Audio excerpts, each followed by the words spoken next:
So you're on mute.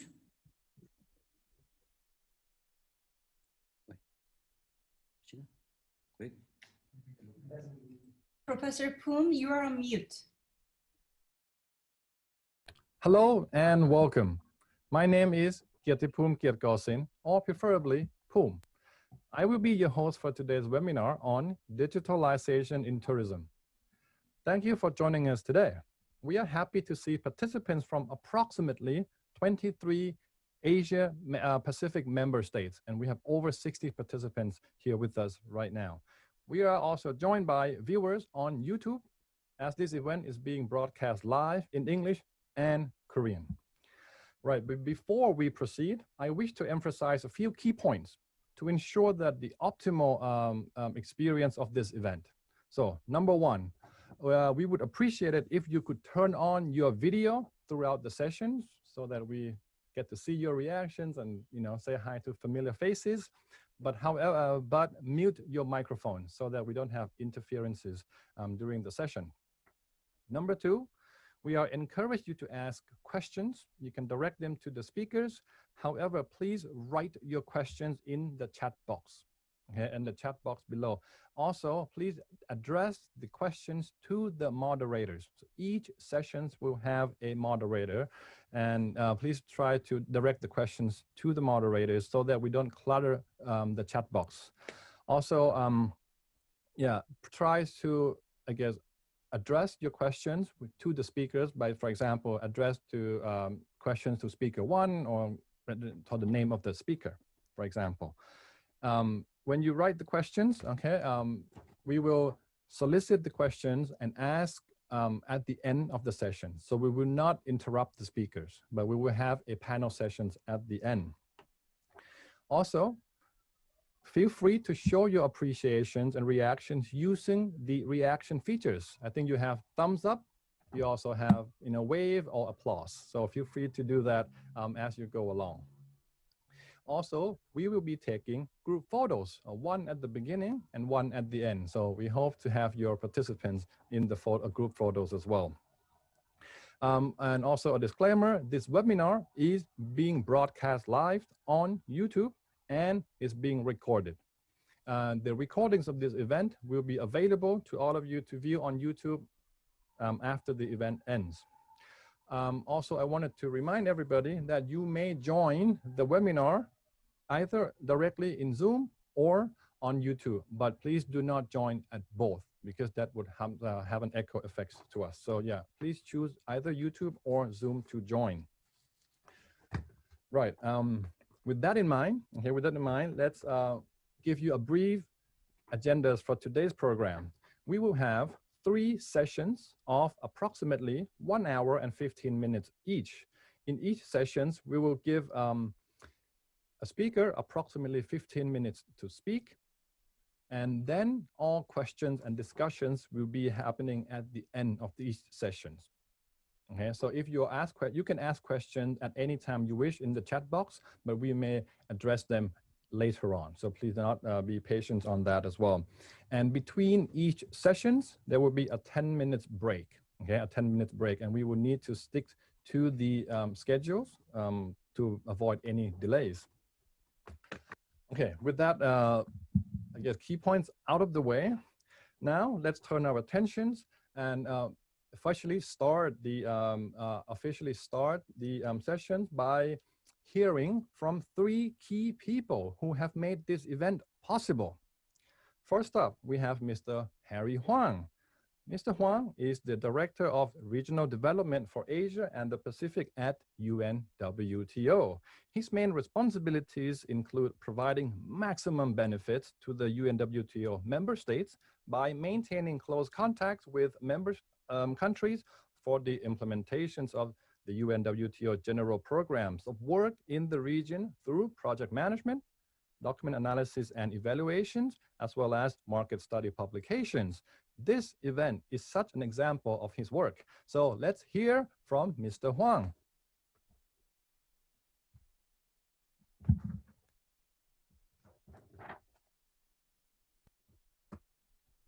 Okay, Mr. Huang, if you may unmute yourself and you can start your speech, please. All right.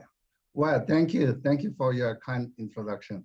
Well, dear Mr. Georgi Dradur, the Director General of Tourism Council of Bhutan, and dear Dr. Lee Sergi, and Director of Tourism Industry Data Analytic Lab at Sejong University, and distinguished participant, colleague, and friend.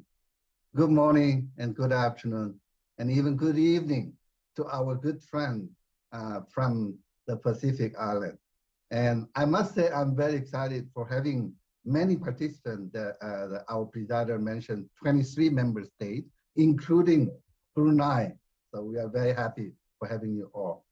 Well, it's 6:20 in the morning here in Madrid, Spain, but I'm extremely happy to see you all by joining this webinar, which is, I must say, one of the best examples on how the public, academia, and private sector work collectively together for the benefit of all in the tourism sector, in particular when we are facing such a very difficult and challenging time.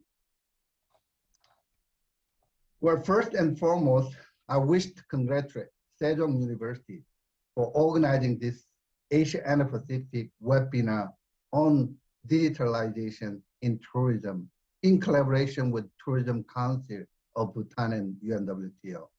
And I wish I could be with you all in person, but I would like to extend my deep and sincere appreciation to Dr. Lee and your AVER lab team, as well as Managing Director Georgie, with your bona fide official at the Tourism Council of Bhutan for their full support and hard work on this important webinar. I would also like to thank my own colleague, Anji, and the whole teammate at the Regional Department for Asia and the Pacific for their coordination and dedication extended to this webinar from UNWTO. Well, dear friend and colleague, in a time of unprecedented crisis in the tourism sector, the COVID-19 pandemic has recorded 2020 as the worst year in tourism history. Between January and March of this year, the destination worldwide received 180 million fewer international arrivals than the first quarter of last year. And Asia and the Pacific continue to suffer the lowest activity level with a 94% drop in international arrivals over the first 3 months.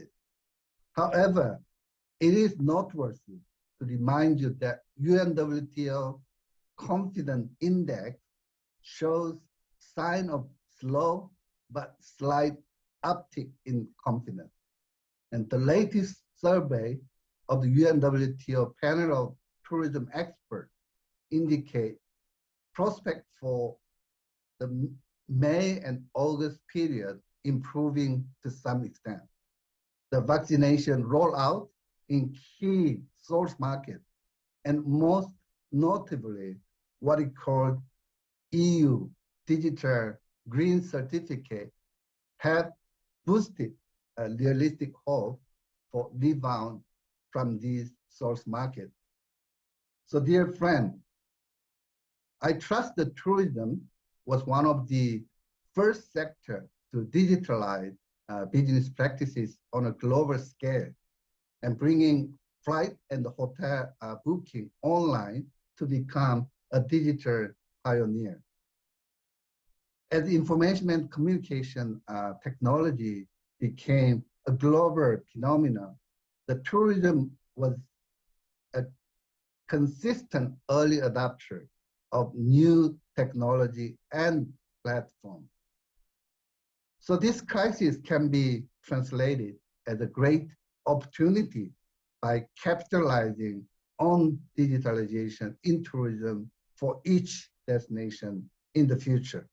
So with that, I am confident that this webinar will provide invaluable insight for every and each member state on destination management and sustainable tourism businesses and the future of the tourism. And I wish the webinar a great success, and thank you very much. Thank you, Mr. Huang. Now, let me introduce our second speaker. Next, we have the Tourism Councils of Bhutan's Director General, Mr. Dorji. So prior to serving as the DG of TCB, Mr. Dorji was the governor of Gaza district and has worked in various capacities in the field of agriculture research, policies, and development.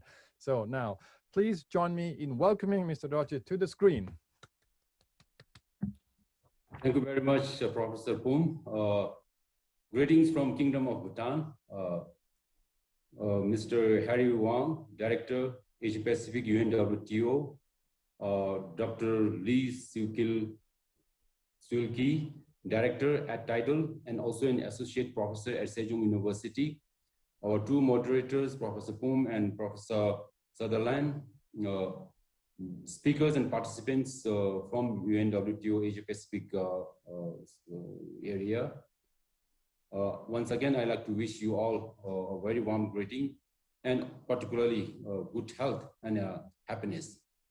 It is my privilege and honor to be part of this very important and first ever organized webinar in collaboration with UNWTO and Sejong University, Korea, on digitalization in tourism, which is aimed to address the current issues in the digitalization of the tourism sector by introducing best practices and the real-world cases applicable to the Asia-Pacific region. Well, Bhutan, as most of you will know, is a small country, but I'd just like to share that our smallness in size and in population is made up adequately by our far-sighted and compassionate leadership in our extraordinary kings, who have not only accorded the highest priority, but also worked themselves tirelessly to develop our country, balancing the economic growth with that of social, environment, and culture, and which is, in other words, our development philosophy of gross national happiness. For instance, since the advent of the COVID-19 last March, early 2020, His Majesty the King have actually spent more days and nights with the people and the frontliners combating the COVID-19 across the length and the breadth of our country than in his palace. Now, talking of tourism in Bhutan, it was only in early 1970s that we started to have an inbound tourists guided by His Majesty the Fourth King envisioned tourism policy of high value, low volume, and guided by our development philosophy again of gross national happiness. Our tourism policy of high value, low volume is founded on the principle of sustainability and which ensures that tourism is environmentally and ecologically friendly, socially and culturally acceptable, and of course economically viable. And it was in the early 70s that when the issues of what we are presently confronted with, the so-called over-tourism or the mass tourism could have been very actually non-existent in the early 70s, or even if it was there maybe in a very early stage. But despite that, our king, our fourth king of Bhutan, in the early 70s, he foresaw this, the future coming, the advent of the mass tourism, over-tourism, which today we are confronted with. And to address this in his visionary, that policy was adopted.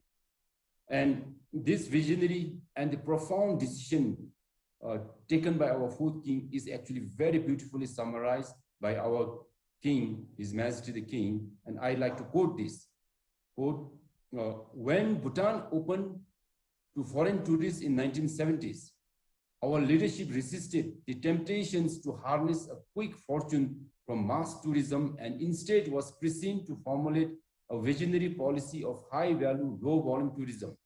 The wisdom of our tourism policy has led to the emergence of a strong brand Bhutan, an exclusive destination, unquote. And that must have been very unusual in the early 70s when most other destinations were going all out to harness the quick and the maximum revenue from tourism, but Bhutan being very cautious.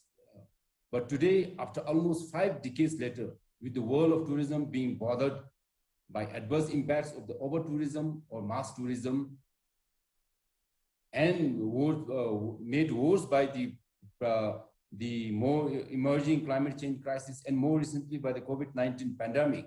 And the world, actually, the world tourism is looking for a new tourism model or an alternative model. And which in Bhutan, we believe maybe our tourism policy of high value, low volume, that tourism model could be that new model or the alternative model. Well, now, while tourism, as earlier Mr. Harry has also spoken about it, we are actually, as of today, the tourism has been severely impacted by the COVID-19 pandemic. But at the same time, we are all given this opportunity to rethink our tourism. So it is in line with this, during this lull period, we have also taken this opportunity with support from UNWTO and Sejong University, and of course UNDP, Bhutan, who has actually funded this project.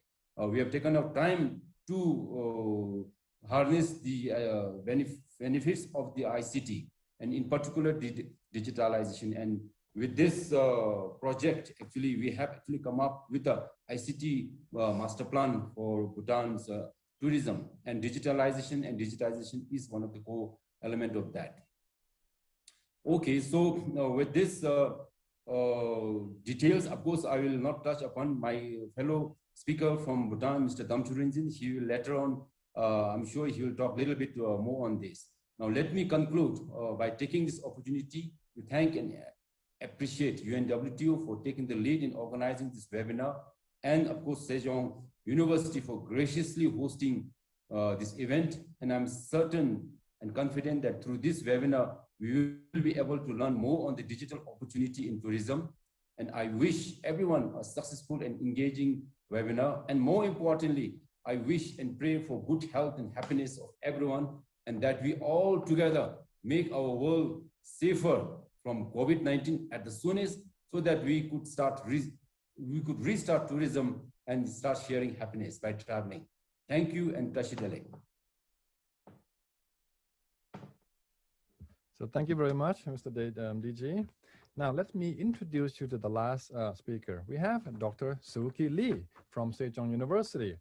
Dr. Lee is the director of the Link Plus program, as well as he leading the tourism industry data analytics lab at Sejong University here.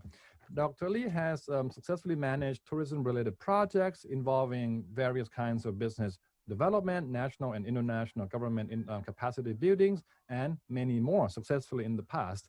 And he also has been a regular consultant to the Korea tourism organizations, again, at various capacity, especially in the intra-governmental projects.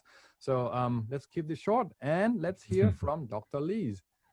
Thank you, Professor Poom, and thank you, Mr. Huang and the team at UNWTO, also Mr. Dorji and the team at the Tourism Council of Bhutan. I think much of the important messages were echoed by both Mr. Huang and Mr. Dorji. Now, I think everybody agrees that revitalizing the tourism industry requires two things, mostly international cooperation and digitalization. So how we respond at this point by collectively cooperating determines how quickly and effectively we overcome the crisis of the tourism industry, and industry is suffering like never before. So I think this is very important. And digitalization, especially important for the tourism industry, because this is the key to, let's say, change things and try to be more effective than before. So we are all in this process, I think, all the member states at varying degrees, but to overcome the circumstances, because tourism is mutually dependent, understanding the situation of other member states is also very important. In this regard, I think it's very meaningful to co-host this webinar with the UNWTO and the Tourism Council of Bhutan.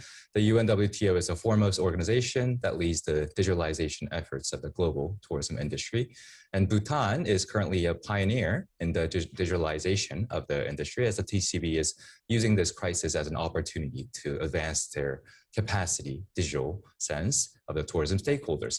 So we at Sejong University believe that human resources are the future, and we think that the Link Plus program, which is supported by the Korean Ministry of Education and the National Research Foundation, allows our students to integrate digital technology to traditional processes, thereby improving job efficiency and effectiveness, and better prepare themselves for the ever rapidly changing tourism environment. So we believe that through this meeting today, students will gain important knowledge as well on how to successfully respond to their uncertainties of the time. So thank you once again to UNWTO and TCB for the opportunity to co-host this seminar. And I would like to wish everyone a very productive meeting. Thank you.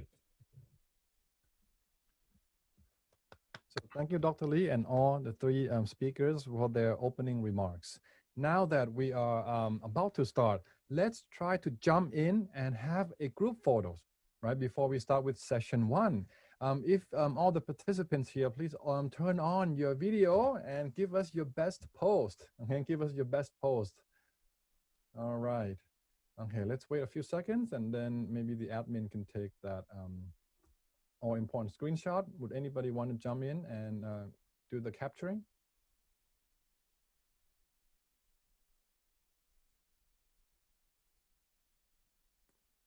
All right. Okay, yep. Okay, I think we are on the main screen now. Smile. Okay. I guess we have that. Yeah, thank you. It's so nice to see everybody, you know, having the screens on and have this group photos. Okay, having said that, I think we are now ready to move into the first session. Okay, then the first session of today's is under the theme Digital Opportunity for Destination Management. This session will be moderated by our dear colleagues, Eun-ji Tae, who is an officer at the UNWTO Regional Department for Asia and the Pacific. Eun-ji has been playing a key part in leading the UNWTO's global programs to foster knowledge creation, dissemination, and application in the tourism sector as a knowledge center knowledge network coordinator, and assisting various other projects at UNWTO. So Eun-ji, the screen is yours. Thank you so much, Poom. Welcome to the first session of today's webinar with the topic of digital opportunity for destination management. Well, we all agree since some years back, even before the pandemic, the digital transformation is no longer an option because that digitalization is indeed change how we live and work and travel. But since digitalization is a multifaceted innovation process, the role of government is critical to provide the right framework for tourism ecosystem. So with this background, I'm pleased to welcome our speakers who are leading the digital transformation from the government perspective from quite a different destinations, Republic of Korea and the Maldives and Bhutan. So without further ado, let me invite our first speaker, Mr. Juno Lee. Juno is currently a deputy director at Digital Transformation Team of Korea Tourism Organization, which oversees the nationwide digital transformation efforts of the national tourism industry. So Juno, floor is yours and you have 15 minutes. Thank you. Thank you, Mr. I'm going to share my slides first. Just a second, please.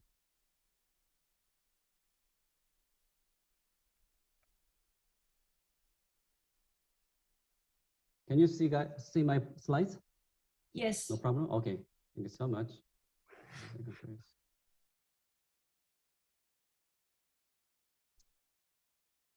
Okay. Good afternoon, everyone. My name is Juno Lee. Just call me Lee. Working for the Korea Tourism Organization at Digital Innovation Team. It is my honor to join this web seminar. Thanks for having me today. As we all know, the world is suffering from the pandemic. Unsurprisingly, the tourism industry suffered the most. We believe that the way to overcome this pandemic is through digital transformation. Can I call it just DX because it's too long? Okay, thanks. And today I'd like to introduce the efforts of the KTO for the DX of the Korea tourism industry. The pandemic and digitalization have dramatically changed travel patterns. It can be called new tourism. Hyper-personalization and hyper-customized offers are characteristic of new tourism. Almost 83% of tourists using the internet to get information, and most reservations for flights, transportation, lodging, and activities are made through smartphones. Probably offline stores may disappear, and customers cannot be satisfied without data-driven marketing. The traditional tourism industry is facing a major crisis. I think DX of the tourism industry is essential to be competitive, and we believe that data is at the key of DX. So this is the DX map of the KTO. On the left side of the slides, there are tourism technologies such as platform, location-based services, customer behavior analysis, VR, IoT, and AI. Using these technologies, we have selected 4 key projects. First, big data platform. Second, digital content. Third, hyper-personalized marketing. And finally, digital service module. Through the big data platform, it is possible to provide visualized real-time information about tourists to local governments and tourism companies. We are going to produce and sharing XR content such as VR, AR, and metaverse with tourism companies, and also preparing to enable data-based curation services on the B2C and B2B platforms operated by the KTO. Finally, we plan to provide our digital services such as data lab, AI chatbot, and smart shopping in an open source form to the tourism industry. So our goals are like this: strengthening industrial and global competitiveness, and customers experience innovation. From now on, I'd like to show how it works big data platform. We've been servicing the tourism big data platform since this February. There are 3 steps to work the big data platform. First, data acquisition and analysis services. To get the data, there are 2 ways, which are private and made by ourselves. The private data consists of communications, credit card spending, GPS, social network service, and online travel agency and point of interest data, and we all buy these data from each data company. On the other hand, we make data by using our service platform, such as the Visit Korea inbound marketing and service platform, and Smart Travel City, and Daeguseok, which is Korean, which is a domestic tourism marketing service platform. So we are refining and analyzing this data and combining them with social data to get the travel trends. There are 2 services provided by the big data platform. First one is Data Lab, and the second one is 여행예보. It's also Korean. It's like, it means tourism forecast service. This is the front page of the 여행예보. It is like a data-driven destination recommendation service. I feel sorry that it is only serviced in Korean. It is like the filtering type of recommendation service. Just a second, please. So if you put your data such as gender, date of birth, departure and destination, companion and purpose of the travel, etc., then you get the recommended destination like this.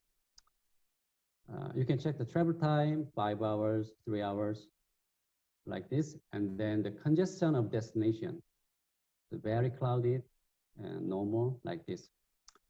So this is useful when you'd like to avoid crowded places due to corona pandemic. So next one is the Data Lab. It is like a tourism big data platform service that gives you visualized real-time information about tourists and trends.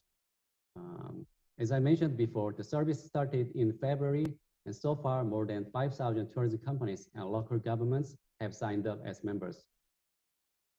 Sorry about that, only Korean. We will serve service in English version soon. In this data lab, you can check the number of tourists and tourist expenditure by region, and also search ranking by region as well. Also, you can get all the tourism statistics, not only in Korea, but the world. Next. This is how to demonstrate the number of visitors to the city of Mokpo and Yeosu in South Korea daily basis. You can compare two different cities and the number of domestic and international tourists as well. It can be downloaded in Excel, Word, or PDF format. And this is consumer spending by region and industry. This is 2020 data. As you can see in this diagram, so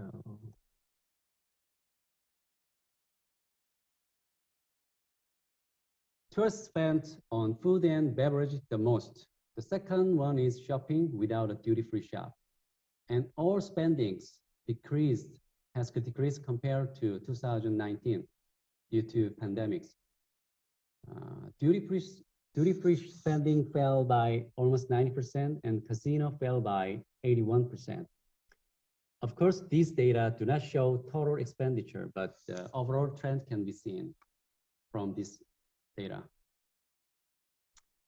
And this is the local tourist attraction search ranking list of city of Yeosu in South Korea. This is Odong Island, is at the top of the list. I've never been there before. Probably I will this weekend. Next page. This is regional analysis and comparison. This is Yangyang-gun. It's kind of like a good place to visit. Yangyang-gun has a high proportion of visitors from 140 kilometers to 190 kilometers long. But this is Daegu, has a high proportion of short distance, less than 30 kilometers. So from this data, I guess Yangyang is a better place to visit.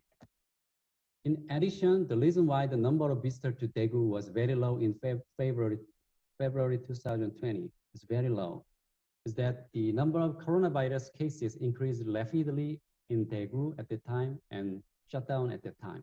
That's the reason why it's very small amount of visitors at that time. So we are providing all these services for free. And also this is information on the current status of the coronavirus in 22 countries, including China and Japan, kind of like short haul.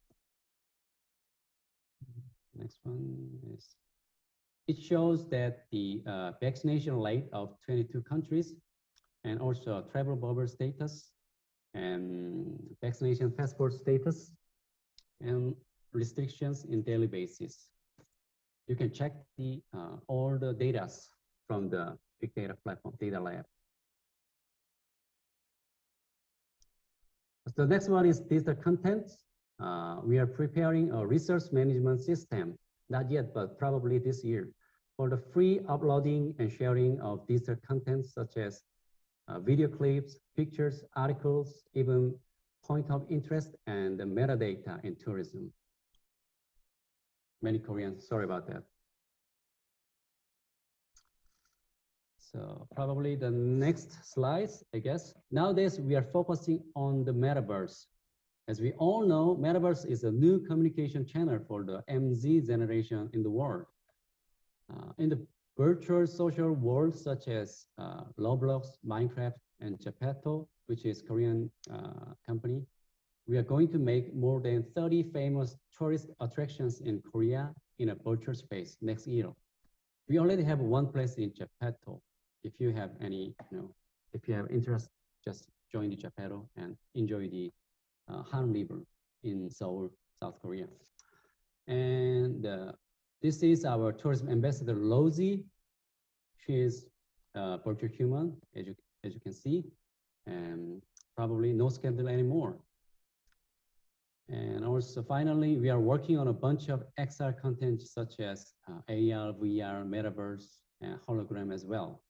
And then we are planning to share all these digital contents to the Korean tourism industries. So the KTO will continue to carry out many projects for the digital transformation of the Korean tourism industry and world tourism industry. Recently, we are collaborating with the private sector to build data for AI learning in the tourism sector. This is all I have, and thanks for listening. And if you have any questions, please let me know. Thank you so much. Thank you so much, Juno. I think it's very impressive how complicated and advanced digitalization efforts that created by the Korea Tourism Organization. I think it kind of sets the model for the national tourism organizations to provide a great platform for all the stakeholders to join in and then be benefited mutually. That I will address a few questions at the end of the speakers and during our panel discussion. Thank you again. Sure. Our next speaker is Mr. Najmuyo Sharif. He, having worked at the Maldives Tourism Promotion Board for 13 years, Najmuyo is currently an officer for Marketing, Tourism Diversification and Localization Project from the Ministry of Tourism of the Maldives. And he will share with us that how the digitalization efforts from Maldives in a sunny side of life of the Maldives. Floor is yours, and you have 15 minutes, Najmuyo.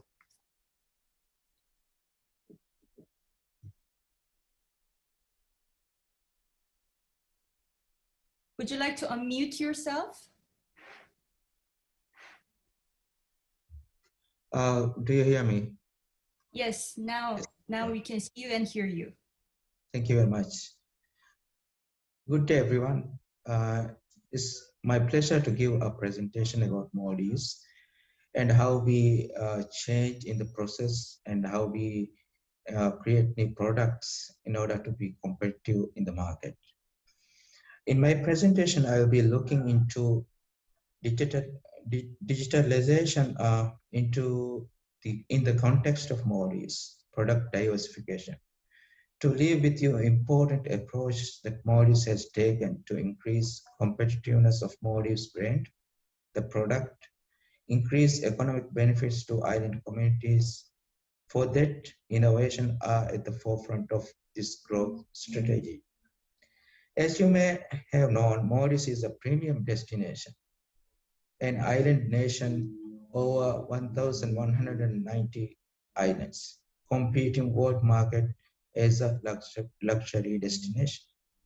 Let me look into the quick facts of Maldives at this point of time to understand the portfolio of Maldives. We have a bed capacity over 53,000 beds and received over 1.7 tourists in 2019. So it is before the pandemic. The country needs more beds to compensate the expansion to make our 4 international airports viable in the long run. Therefore, Maldives Maldives has taken a lot of efforts to promote the destination and decide to diversify its tourism product in order to be competitive in the long run. Let's look into the term digitalization to understand how we are adapting the technological know-how in the process. There are a lot of definitions to define digitalization. However, digitalization is the use of digital technologies to change a business model and provide new revenue and value producing opportunities. So if you use any kind of digital technologies, it should either create values for the customer or generate revenue to the business. When you look at the table, you have seen how important ICT sector for the development of tourism. In fact, World Economic Forum has used ICT readiness as a tool to compute travel and tourism competitiveness index. So it is very important for the destinations to adopt technologies to make the destination more efficient and to make the operation of resorts more cost effective. And there are a lot of benefits out of it. To understand ICT and digitalization, let's have a quick look how we engage ICT in our daily businesses. So key components of digitalization is the online presence. So like other destinations, Maldives also use all available technologies and platforms to promote Maldives as a destination. We are on social media and other digital networks, in search engines, and other important networks to promote Maldives. Like other destinations, Maldives is being promoted using influencers. We hold online training programs to engage with our stakeholders, such as tour operators and travel agents. So digital marketing is also one of the important components that we use in our daily businesses. It is online or offline connectivity with our partners. We maintain very good connection and communication between our stakeholders, such as our PR agents, our airline industries, our airline partners. So, and also all our resorts go online to sell their products. So industry has adapted to sell their products to business and also directly to the consumer. And we have also introduced customer interactions management systems, such as virtual tours and customer care relation options. Recently, Maldives International Airport, the Velana International Airport, has introduced customer loyalty programs for the visitors. So these data can be used for future marketing. Then we have online security. Cyber security for payments, gateways, and digital infrastructure has been upgraded in the Maldives to compensate and facilitate to expand the tourism sector in the country. And for the logistics, we have already implement gateways and ordering systems for the resorts to get their supplies online and do payments online. So these are few areas that Maldives is specializing and pushing to move with our tourism during pandemic, and it has already changed our landscape, forcing all our resource and stakeholders to move online and do all business and communication online. So this is a very big change in our country. So we decide to move with diversification of Maldives tourism product. The question is why we are doing it in the middle of a pandemic. Well, Maldives has a very similar products. We are very much depend on beach. We are very much depend on our seas and sea sports based tourism. But we want to change and diversify our products because it will create synergy in this point of time. So one of the most important factor that we consider is that sustainable development in terms of protecting natural resources. So we are giving local communities to come up innovative ideas and to create new products within our tourism, and then add values to the customers. Diversification is a multi-sectoral and multi-stakeholder strategy.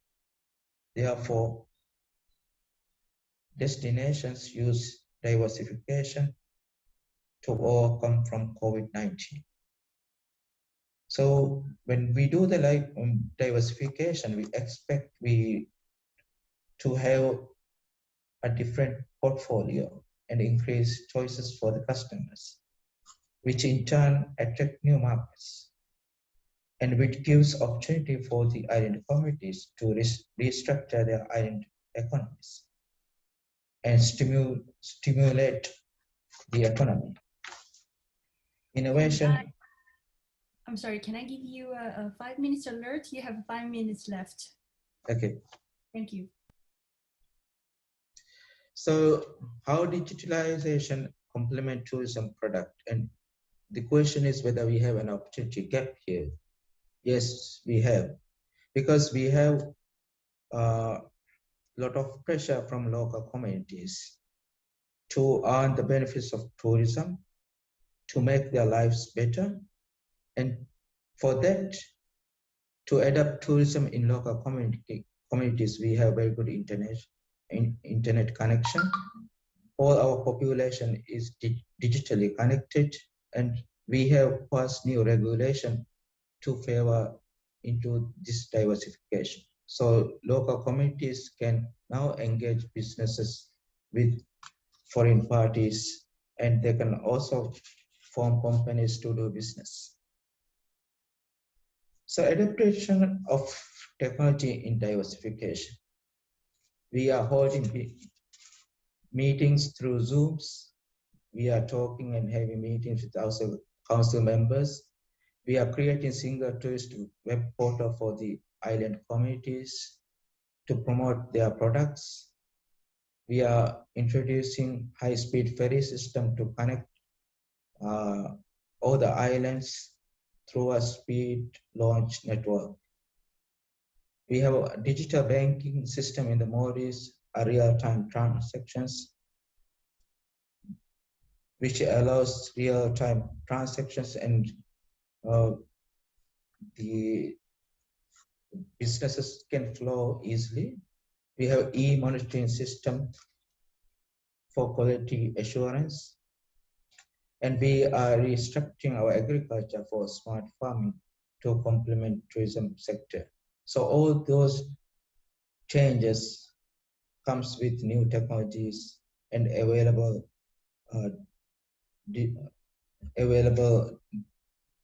technologies that the farmers and the business can use to move their businesses. Adapting new technologies will boost the business exponentially due to low cost and efficiency it creates. So if we include new technologies in the future, there are a lot of benefits from it.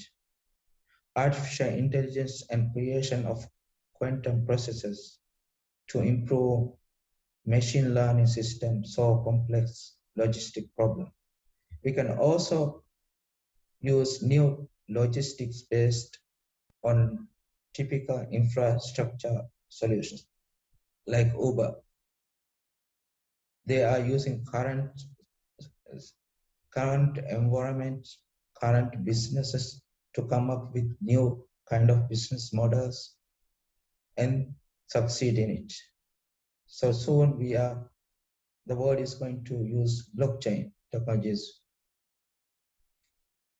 to different purposes, including digital currency.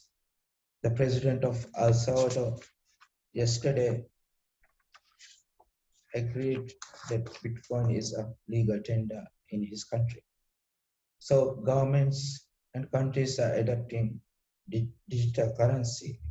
So these are the future that we are going to have.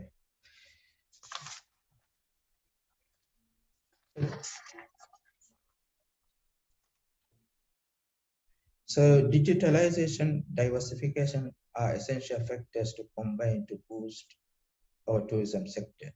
The innovation ideas of Booking.com, which holds more hotel beds than 50 years old Hilton Group.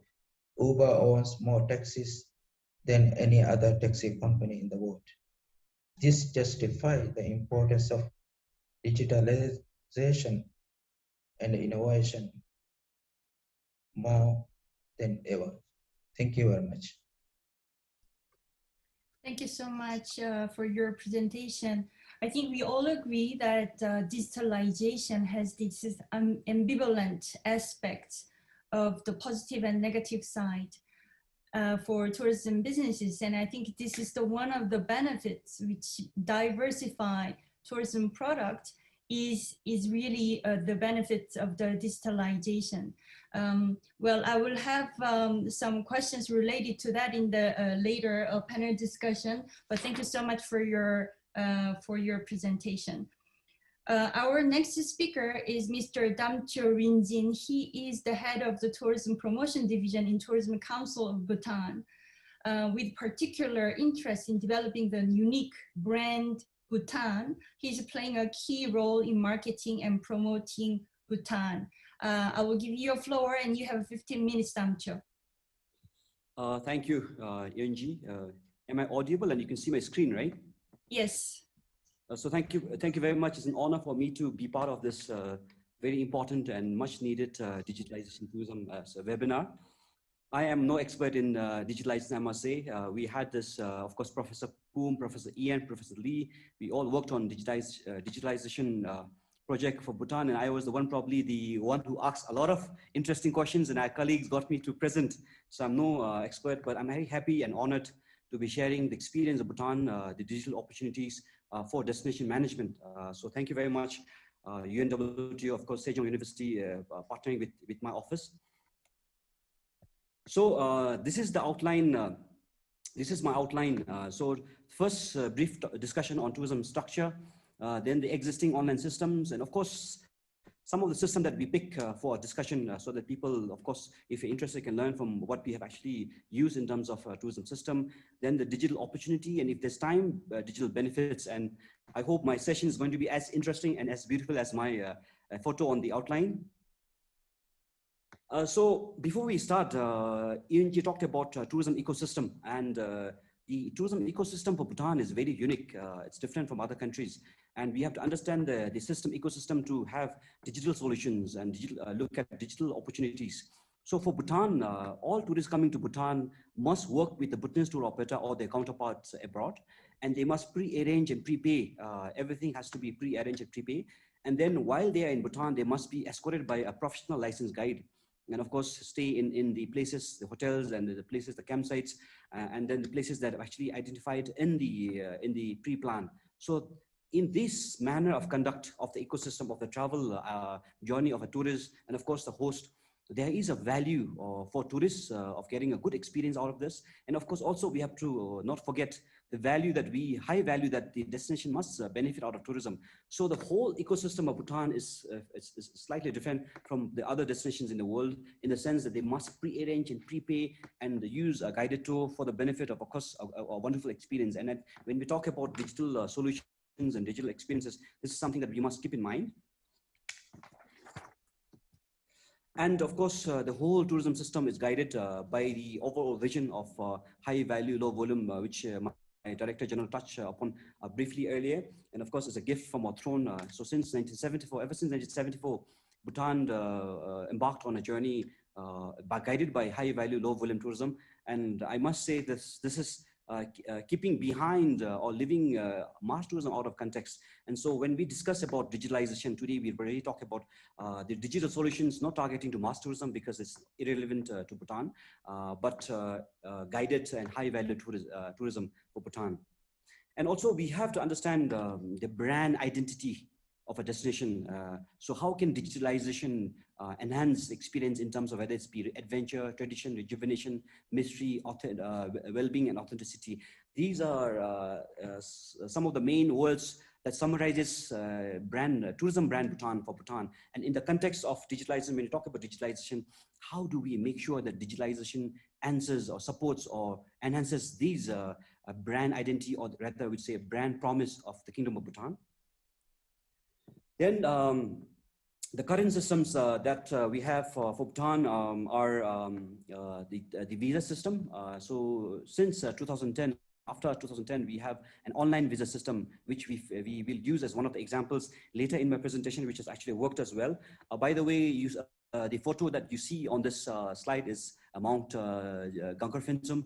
This is the world's highest unclimbed mountain, 7,570 meters above sea level. So we're proud to have this in Bhutan. This is Mount Gangarfinsum, and mountaineering in Bhutan is banned. So we, of course, there are two reasons. One, of course, the locals worship mountains as abodes of gods, and of course for environmental reasons. So this beautiful mountain is called Mount Gangarfinsum. The second system that we have is fairly recent, is Tourism Bhutan portal, something that I was very excited to see come through. A lot of it's useful information. These has two main components. One is, of course, the tourism statistics dashboard. So you have statistics at your fingertips. And the other one is, of course, the online system that's integrated with other government systems. I'll talk about this later in detail. And the third one we have is the guide management system. So it's rather a registration and a renewal. So when a tourist comes to Bhutan, a guide would need a guide has to be licensed, trained, licensed, and certified. And this system is actually to register, have a database of all the guides that are trained and licensed. The fourth system is for the hoteliers and tour operators. Our government has given a set of incentives for tour operators and hoteliers because we have to ensure that tourists get high value out of the experience here in Bhutan. So in order for service providers like tour operators and hoteliers to provide high value, this system, tax exemption system, is online. So that tour operators and hoteliers don't have to run from offices to offices trying to process their required equipments or items to ensure that the tourists get a high value experience in Bhutan. So tax exemption system. Of course, the number fifth is really two kind of websites that we have, destination and industry. The reason we have it under system is it's also almost like a system, or rather it's a system by itself as well, because it has also an option for other service providers, whether it be public or private, to have the information on the website, where the website actually from the front end, it's being accessible and visible by tourists only. So these are the 5 current systems that we want to share in the context of the webinars, today's context of the webinar. The first system pick that we want to share with you is the visa system, which we call it a Tashil system. So if you can, I'm sure in some, this is not Bhutan, but I've actually used it from online. So before 2010, Bhutan, the tour operators here in Bhutan will have to come to Department of Tourism. Then now it's the Tourism Council of Bhutan.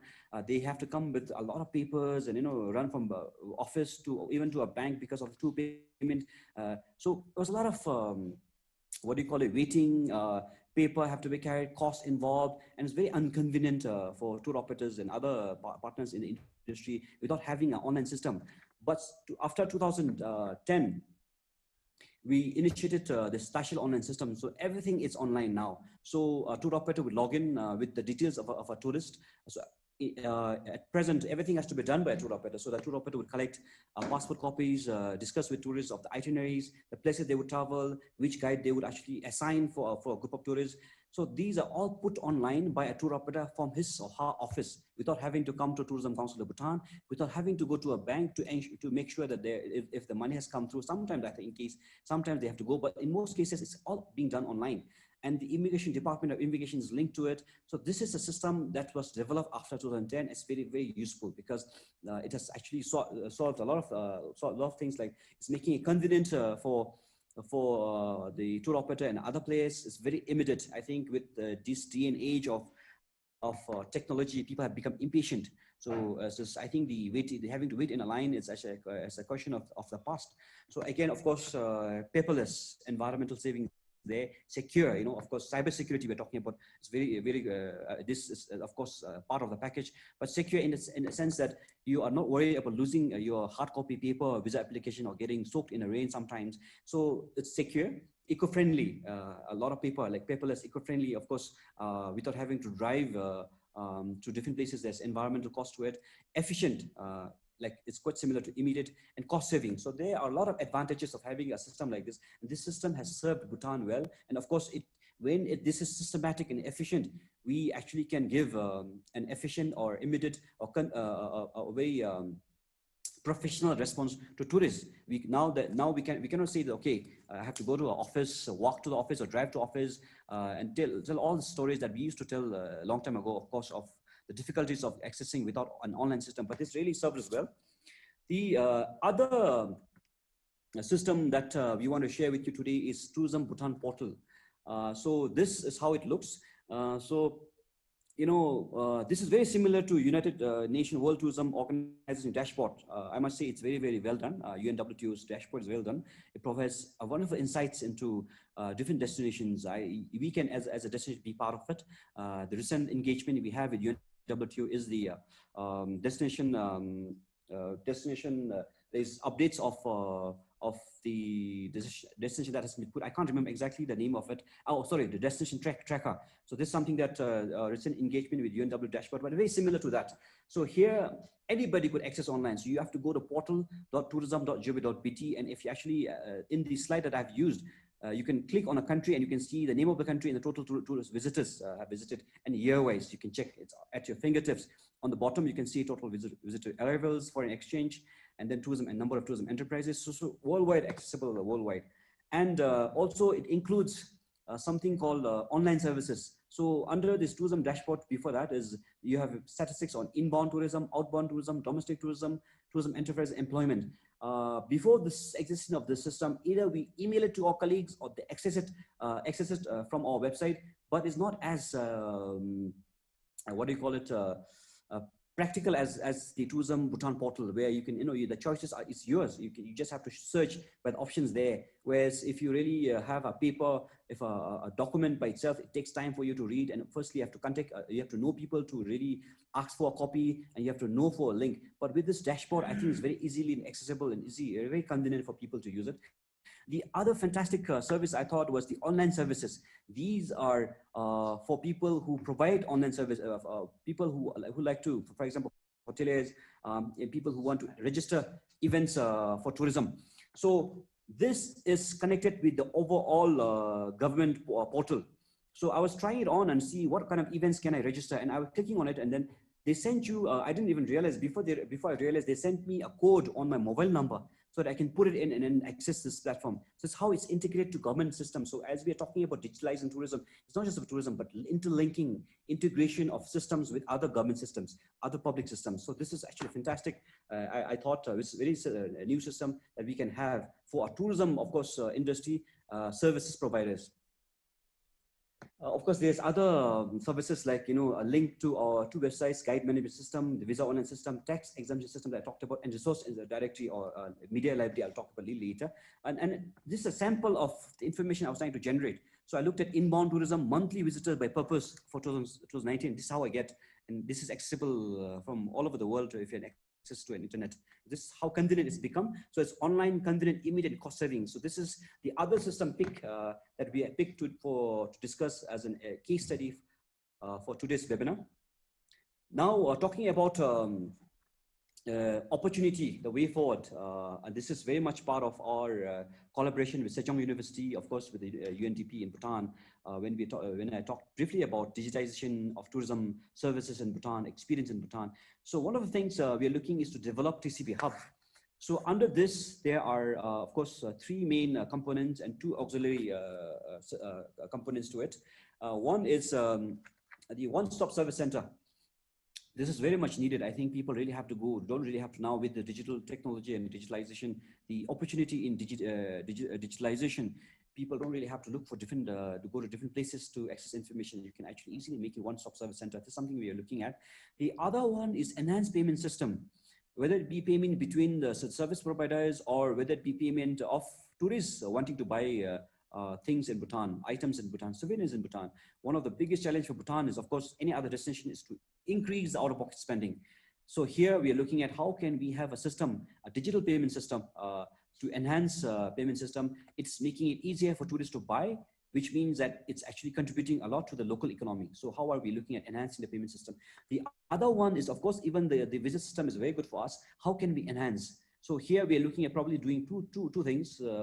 One is, of course, giving some access to tourists, for example, inputting their personal information through this visa system. And of course, through this itinerary building mechanism that we have recommended as part of the visa system.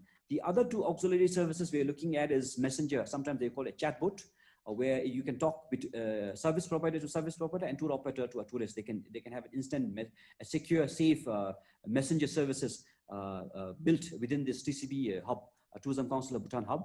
Last but not the least is something that we really wanted to have a sale of non-antique system. A lot of people wanted to take, souvenirs from Bhutan, but you have a lot of issues of whether it's authentic, whether it's really antique. So this system will take care of authenticating whether it's antique, which you cannot take it out of country, but there are a lot of other items which are not antique. So this system will ensure that this kind of process of transaction actually is efficiently taken care. So this is one of the ways forward for us in terms of looking for an opportunity to setting up TCB hub. Now, out of this TCB hub, we are looking at one of the opportunities that we are looking at is having a mobile app. So one mobile app which has access for tourists, so that will only have information relevant to tourists, and of course one in the same app accessible for service providers. So it's just a sample of what we would have in the tourism mobile app is, for example, e-wallet, visa, emergency numbers, grievances. If they're not happy with the service, they can put it here. Ratings and review is actually a very important part of the experience. So you can have so that people in the future, tourists can choose based on the ratings and reviews, and of course the service providers at the same time can improve their services based on the guest ratings and reviews. The other thing we are looking at, we've already initiated, is the trekking routes digitization. So a lot of advantages to trekking route digitization. You can have information of looking at checking out the campsites. We can have the elevation to it. You can have the trail details, and then also to a certain extent the flora and the fauna details. So depending on the information available online, a tourist or person wanting to go there can make a choice. And of course, DrugTrace is as a tracing app for COVID-19 purposes. So again, blogs and reading. So these tourism application, mobile application, it's a one-stop service center. We are trying to put everything together in one window. It's a one-window shop through a mobile app. I think everybody in this day and age are using mobile applications, so it's very convenient for them. This is something we're looking immediately as an opportunity that a lot of destinations will look at one service center. The other opportunity that we are looking at is virtual VR reality VR tourism. And I was looking online, and somebody has already got this Bhutan 360. This is a little different than the virtual tourism. So a lot of people are actually online trying to promote virtual tourism in the sense that showing places through their cameras. But we are looking at more of a VR technology. This we're looking at through a VR camera. We develop programs, whether it be 3D or 4D or 5D, and a person in other country can download something. Of course, we have to think about a payment system for revenue generation, obviously. A person wanting to actually explore a place in Bhutan can download a program from a program online and actually put it on their VR camera and experience Bhutan as if they are in Bhutan through this kind of technology. So something that COVID-19 actually got us to speed is to work on such technology in terms of moving forward. So these are, of course, some of the opportunities that we see in terms of digitizing. Of course, as part of moving, one of the main goal of Bhutan, of course, is to really move ourselves towards smart tourism. I think smart tourism has a lot of advantages in terms of providing a good experience to tourists, and also, of course, managing the destination in a sustainable manner in keeping with high value, low volume tourism policy for us. With this, a brief summary of why we are actually trying to speed up in terms of digitization and moving towards smart tourism is actually, of course, you can see a couple of points here. enhance experience and engagement. I don't see, I don't hear a warning from our colleague NG, so I assume that I have a little more time, so I'll just finish this slide. Yes, I know so this is the last slide for you. Yes, this is the second last slide. Basically, last slide is a thank you slide. So just some of the benefits why we are doing it. Of course, automation. I think I forgot to inform share earlier. Automation of the existing systems. Basically, the tourism information portal was an automation of the services that we provide at the moment. So that's very important part of the digital opportunity that we all must take. Of course, income generation through VR technology, employment. Of course, there's always a question about where is the line that we draw between digitization and requirement of physical employment opportunities. Of course, one of the big things is branding and searchability being found is so much easier through digitalization. Of course, integration is very much part of the digitalization. Like I mentioned earlier about online services, these are all integrated. All I think the term that they use, technical term they use is single sign-on. So you have with the same username and password, you can sign into all the systems of the government. It's all integrated. So it's something that we have already done. And I was surprised to see, like I mentioned earlier, that I was trying to sign in and to check an event, and they sent me a code on my mobile number that I actually registered for another system in the government.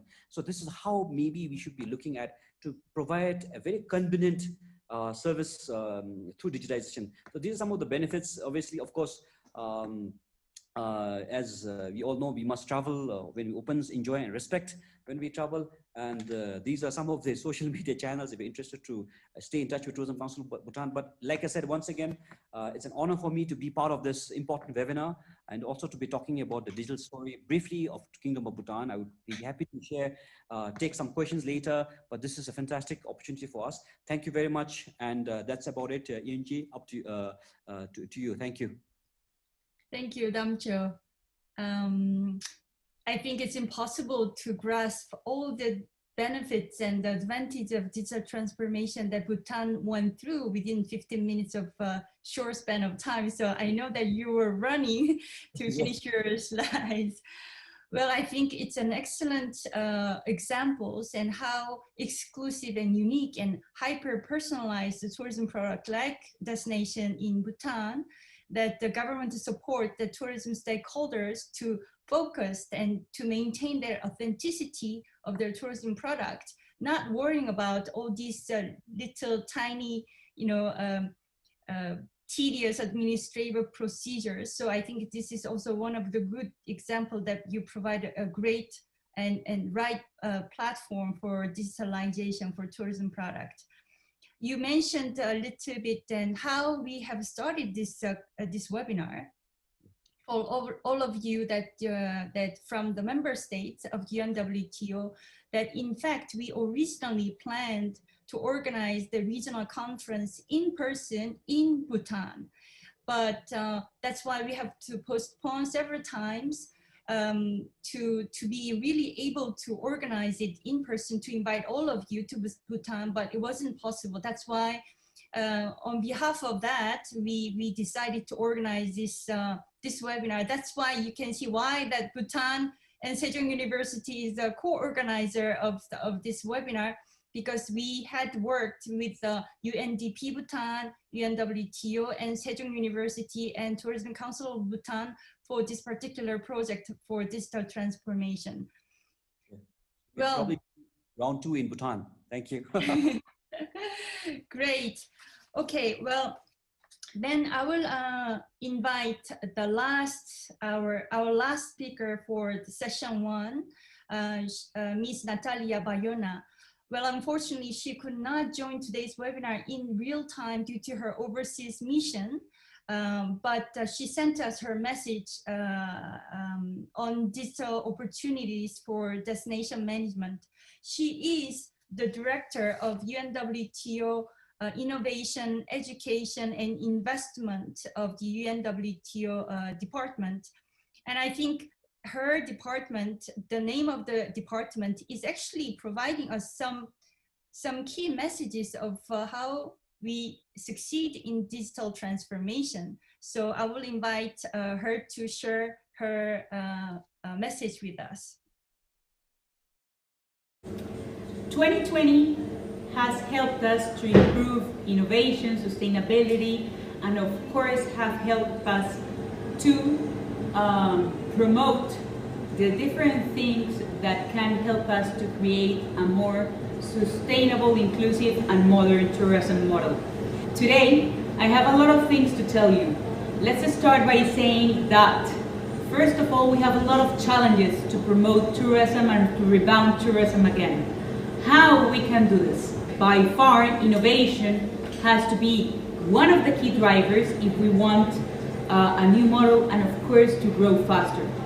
I have to say that through the startup competitions, through the startup mentorships, and of course through the UNWTO Innovation Network, we have helped to create applications from all around the world. More than 10,000 entrepreneurs has been part of our competitions from more than 150 countries. But the most important thing that I have to say is that all the winners have been connected with the private sector, with the governments, and of course with the academia in order to help them to improve their business models. I can tell you that the last year, venture capital investments grew in the tourism sector. More than $20 billion were invested in startups last year. Nonetheless, only 25% of our entrepreneurs are scaling up. So this is a strong challenge, because regarding innovation, we need, of course, the power of scale-ups, not only about bringing startups and help them to improve their business models. It's about helping them to get an internationalization process and to help them to grow and to spread their technology and their knowledge into different countries and of course into different models. And of course, another challenge that we have, as all of you know, is in terms of SMEs and of course to help them grow. That's why we are launching this year the Tourism for Tomorrow program. That will be a program where big tech companies will act as mentors of the small, medium enterprises that are working in tourism, and thank once again on these massive capacity building programs and our power to invite the SMEs, we can help them to get new digital skills where they can include their packages or their offers, etc., in, of course, a viable website and a viable tool to, of course, promote all the services that are here. So, last but not least, I want to end this conversation by telling you that we have the power to lead the change, because if we have the women here, if we have here the youth, if we have here the innovators, we have everything to change the business model of tourism for good. It's in our hands, and only in our hands, the probability that the tourism sector can come back. And as you know, inside the UNWTO, we are leading this by creating different innovative ideas and challenges to help everybody for a better future.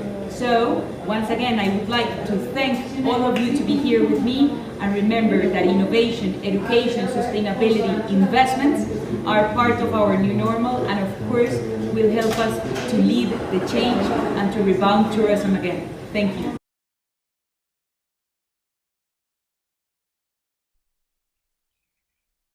Thank you, Natalia. Although you couldn't join in person, your message was well delivered. I think for successful digital transformation, as she echoed, innovation, investment, sustainability, and education is the four major pillars for us to keep in mind for a way forward.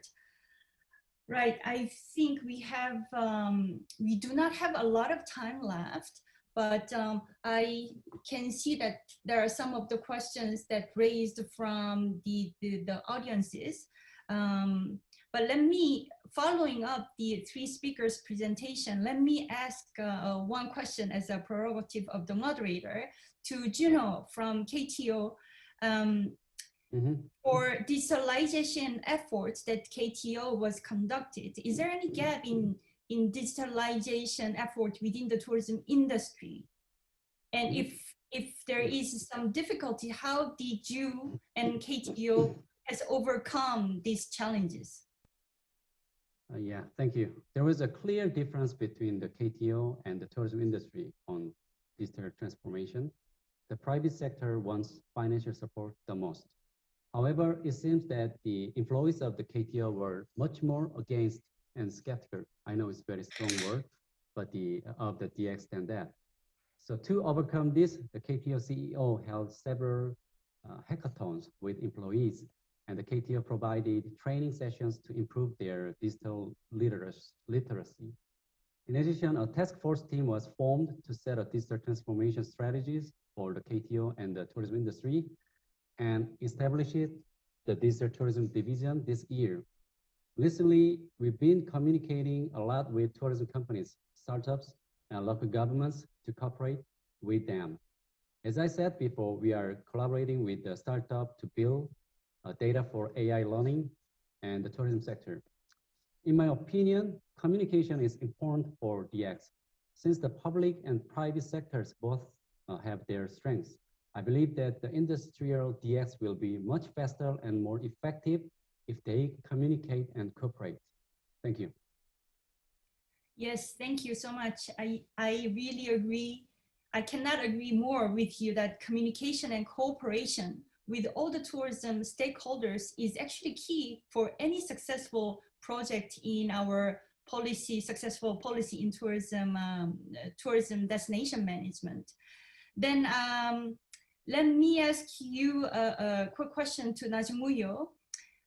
You know, we discussed about the benefits about the tourism digitalization is actually helping tourism product diversification. What does that mean to tourism community living in the remote island? What does this tourism product diversification through digital, going digital is helping or benefiting the diversification of tourism Maldives products for island communities? Well, thank you very much for the question. The challenge in Maldives is the islands are far apart.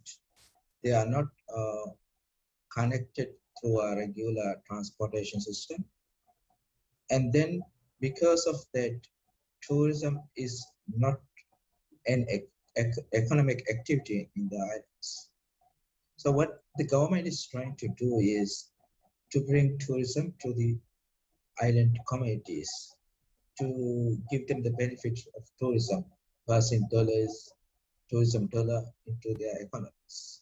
So to do that, we have to give them opportunities for them to create tourism products. And then because of the current technological know-how, the internet connectivity, actually help them to promote their products online and then do business with international communities and other stakeholders. So the diversification is actually giving them the power to be innovative, to allow the tourists to discover their islands and the lagoons and the reefs that are not known to the international travel. So basically there are much more beautiful places, much more interesting places, and also they can sell their culture for tourists to come and stay in their islands. So the diversification is creating different products, creating different choices of products within the islands, within the atolls, and within the country. So allowing the local communities to engage economic activity and benefit from tourism. So the technological know-how, the internet, the other kind of available technological know-how they can use and to promote their destination, their hotels, by staying in their own island. So basically the digitalization helps them, to promote, to create new products and to promote it and to engage their potential customers directly by staying in their islands. So you can see how the changes. Before they don't have the opportunity. Now because of the internet and other technical know-how, they can engage their customers and bring the business to the island. So what we are doing is we are allowing them by law to do business. We are giving them certain plot areas to build hotels, and then giving them assistance to create new products in the islands. So basically, this is the diversification of tourism product in the Maldives. Thank you. Okay, great. Yes, I think following up of these, amplifying benefits to the local community, I think we should also consider how we're gonna then develop the capacity building for these local communities. And I think there are a lot of follow-up discussion to be made for the current efforts that Maldives are doing for digitalization transformation. Thank you. Well, then I think my last question is to Damcho, which is kind of related to the question raised by Iran, that our participants from Iran is asking that such a big data, what sort of a preparation has been done by the government, and whether it employed a private sector or a foreign consultant. And my question related to that is that, the digitalization requires financial dimension. Without budget, all the required technology is very difficult to develop. So how the government of Bhutan approached digital transformation investment, and with that, how did the government of Bhutan has prepared, for further development of digitalization? Okay. Over to you, Damcho. Thank you. It's a very interesting question. For Bhutan, in case of Bhutan, of course, the whole digitalization, digital transformation has been led by the government. For the current 5-year plan, which we are on 12 5-year plan, we have a flagship program called Digital Drukgyal flagship program. So some of the main components that the government's actually pushing to is creating an e-patient information system, one digital identity. Just recently, our office colleagues, all of us have taken the fingerprints. They want to have one national identity digitally done. E-business, of course, digital school. So these are some of the components of Digital Drukgyal flagship program led by the government. So it's the in terms of financial, more important, so the infrastructure has to be led by the government for the private sector to thrive. So we have, of course, in partnership with private sector projects being worked. One of the examples that I can use is a place called Tech Park, Technology Park, which has got youth, creative minds there for the government to outsource and work together. So this is a structure, whether it's be financial, but I think there's no argument to having government-led lead the main infrastructure, whether it be letting the aggregation of big data system to one, and then of course getting this digital transformation to happen. The government, in terms of financial, whether you're talking about financial dimension, government is leading for in case of Bhutan. Before the 12 5-year plan, 11 5-year plan, they had something called digital-based knowledge society, and their goal was to really actually make the citizens accessible to digital infrastructure and encourage and improve the digital accessibility of the citizens, because we all know that I think we can't live without digitalization affecting our lives. I think in one of the opening speeches we mentioned that digitalization has touched all aspects of our life, and we just can't ignore. We must embrace and live with it, and actually find opportunities, as we're talking about destination management. But for a country's point of view, the government leading find opportunities in digitalization, digital opportunities. So in case of Bhutan, it's only led by the government, whether it be funding and of course the infrastructure. Of course, there's an opportunity to always been working with the private sector, but creating an environment for private sector and the public to thrive, taking advantage of the digital capacity or digital opportunity, just like tourism we're talking about today. How can we take advantage? of digitalization to manage our destination. Similarly, for the government to provide an environment and opportunities to thrive for citizens to thrive through digitality. This is a summary of the question, Yunji. Thank you. You're on mute. Thank you. Yes, thank you. Thank you, Lamcho. Thank you so much. And I think it has been a great session to begin our webinar. My last thinking is that, you know, we are coming from, at the beginning of the seminar, we have almost 30 different countries joined to this webinar.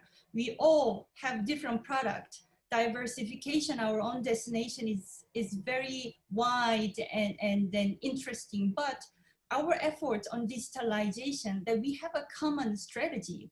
Although we all try to digitalize our destination to compete within the global markets, but I'm sure there is a common way that we communicate and we collaborate to be successful together. And I think this, and I believe that this type of a platform really enable us to work together and learn from each other. So thank you so much for sharing your knowledge and expertise with us. I hope that the audience is within the Zoom and then also YouTube. By the way, we have many students watching us live through YouTube. We do have English version and Korean version. That's why we have a translator into Korean. So they have lots to learn also from your expertise as well. Well, having said that, we have 2 minutes past for our scheduled break. So I will end this session, and then I will invite you all join back within 10 minutes by, well, my time is 7:32, so I would expect everybody to join at 7:40 Madrid time and within 10 minutes of your time. Thank you so much. Thanks for having me. Thank you.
In these sessions, we will be looking at digital solutions for sustainable tourism businesses. In these sessions, we have 3 esteemed speakers with us, and all of them will be sharing their parts on what they do in their actual, in the actual operations in their businesses, and that revolves around digitalizations and technologies. I think we have 3 very interesting presentations with us today. So let's not waste any time and then jump right into session 2.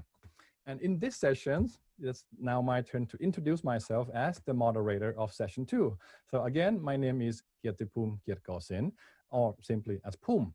I am a professor at Sejong University here in Korea. My research always revolves around consumer behavior, also technologies. It's something I also like, and as a passion on the side as well.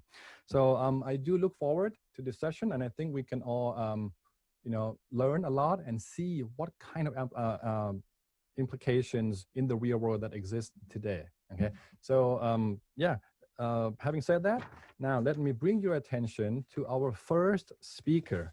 We have Shivek Sachdev. So Shivek is a director and a co-founder of the OMG Experience Company Limited. He's representing Bhutan Airways, okay, Bhutan Airways in Thailand since its initial operations back in 2013. Shivek has also been responsible for driving growth, B2B network expansions, market development, and route expansions, predominantly in the Thai market. I think this will be a good chance for us to learn about how the airline industry works in the very special situations of Bhutan. So now I would like to give the stage and the screen, of course, now the screen to Shivek. Hey, thanks, Professor Poom. So I'm just going to share my screen, and I hope that I'm audible. Yep, to everyone. Great. Okay, just a reminder that you have 15 minutes. So all right, thank you. Sure. So I hope you all can see my screen. Today's session is actually going to be about digitalization of the airline industry, right? How do we develop a winning digital transformation strategy? And it's going to be a storytelling. So Professor Poom, just, give me a heads up if I'm running out of time. Usually when I tell a story, people fall asleep, all right? So it's just going to be real life experience of myself, my company, this whole journey through, when we started and until where we are today. So for those who don't know me, I'm Shivek Sachdev. That's what I actually look like in real life. And the photo on the right, the photo in the center is actually me in 2014, if I believe correct. It was during the 25 years anniversary of Bhutan-Thailand friendship. So that year we had a lot of activities going on with Bhutan. And that picture, if I remember correctly, was taken at around 3 a.m. in the morning, because that's the time we need to have everyone at the airport for the check-in of the flights from Bangkok to Paro. So my background is in IT, finance, consulting, and I also teach at a university in Thailand. My story starts off in 2013. That was when Corona was just a brand of beer. For those who know this brand. So 2013 was when we commenced operation from Bangkok to Paro. The graph in the background is just a Google Trend graph. So we see no mentioning of coronavirus at that time, right? Now how things change. So for me, I think it's a good moment to look back and reflect on what we have done throughout these years. When we initially started, our focus was more on, business to business, building the agents network. As an airline, we just wanted to feed the hungry. People are hungry. People wanted our product out there. So for us, the objective was very, very straightforward. We just had to build the agent network, get people to know us. It was a very old school approach, door-to-door sales strategy where we send out our sales to meet agents. And it was very product driven. So we just simply focus on promoting the airline, what the aircraft looks like, the food we serve on business class, the food we serve on economy class, what the flight attendant, look like. And we invested heavily in traditional marketing, you can say, like exhibitions. We also took out a few booths at a travel fair, and we participated a lot in events, right? Now, when we evaluated the activities which we have done, we found out a lot of gap. We found that the actual revenue was not growing as to our expectation. Market growth and market size was not expanding at all. So basically, people are not really hungry, and there was no one to feed. And in terms, in conclusion, there was a very low return on investment for us. And the sad thing was we can't even justify our investment. We can't measure. And therefore, if we can't measure, we can't improve it, so that's what Peter Drucker said. So like I said, we invested heavily in traditional marketing, whether it's television interviews, events, we invited celebrities. We also had a campaign, the photo in the middle where we collaborated with the Embassy of Bhutan. We came out with a wristband at that time was something popular amongst the youth. And that was a very young version of me, as you can see, and even print media. So that's what we did in the first few years, in 2013, 2014. Then something happened in 2014. This beautiful young lady in the photo is actually a friend of ours from Bhutan Airlines at that time. I think her name was Pemo. She paid us a visit in Thailand, right? That was Bangkok. And so we just want to welcome her. We wanted to get dressed in the traditional Bhutanese costume, right?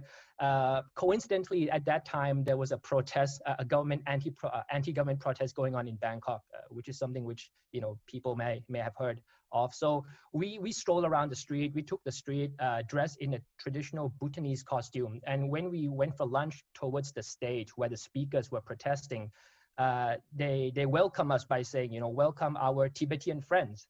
So at that point, I was like, hey, wait a minute, we're not from Tibet, we're from Bhutan, where we're wearing the traditional Bhutanese costume, the ko and the kira.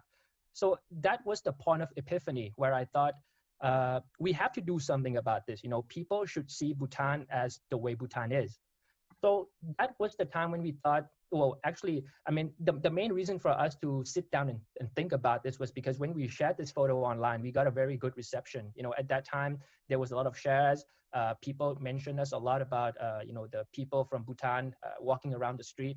And people know us pretty well because, Bhutan is something which is found in the heart of Thai people because of the royal family. At that time, I found out that it's probably better for us to think ahead about, digitalization, moving online.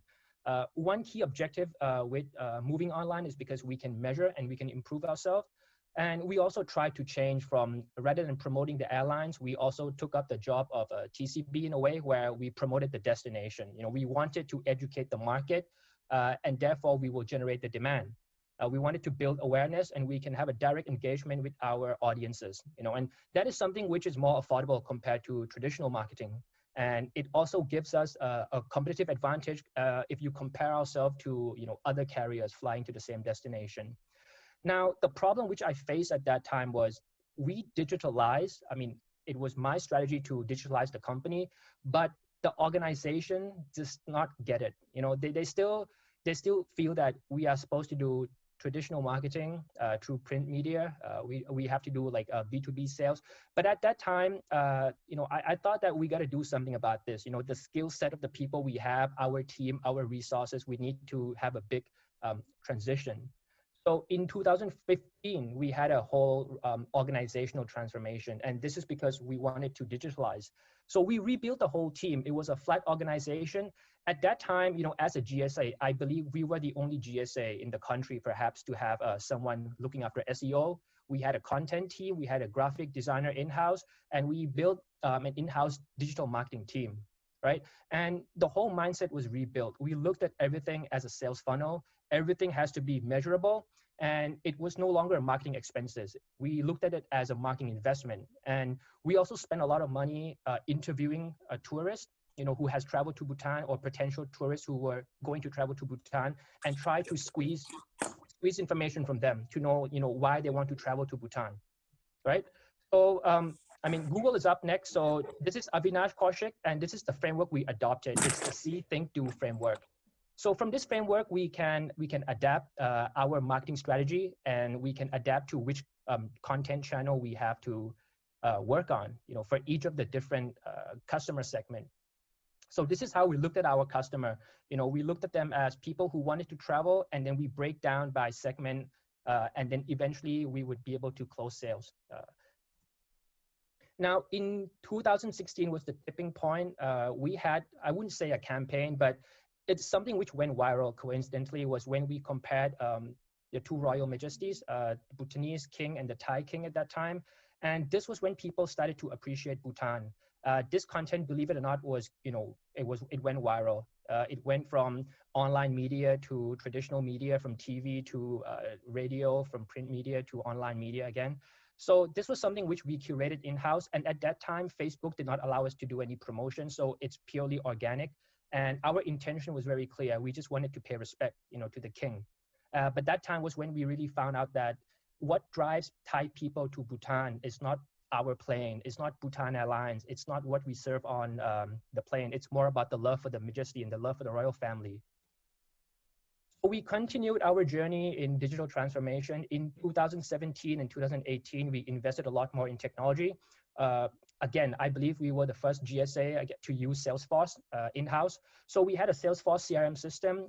We managed everything using pipeline. So we know exactly what problem we have to address, when we have to invest more in marketing, when we have to invest more in sales, right? And at that time, we also started doing customer segmentation. We started scoring, believe it or not, we started scoring our agents. So we know who were the best performing agents based on the data which we have collected. At that time, we had an end-to-end analytics pipeline.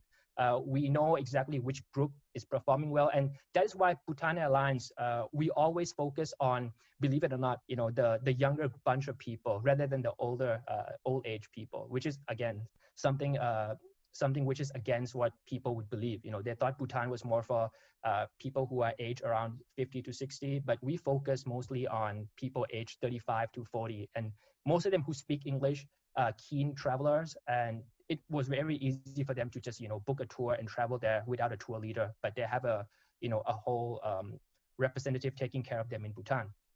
So that was another successful year in 2018.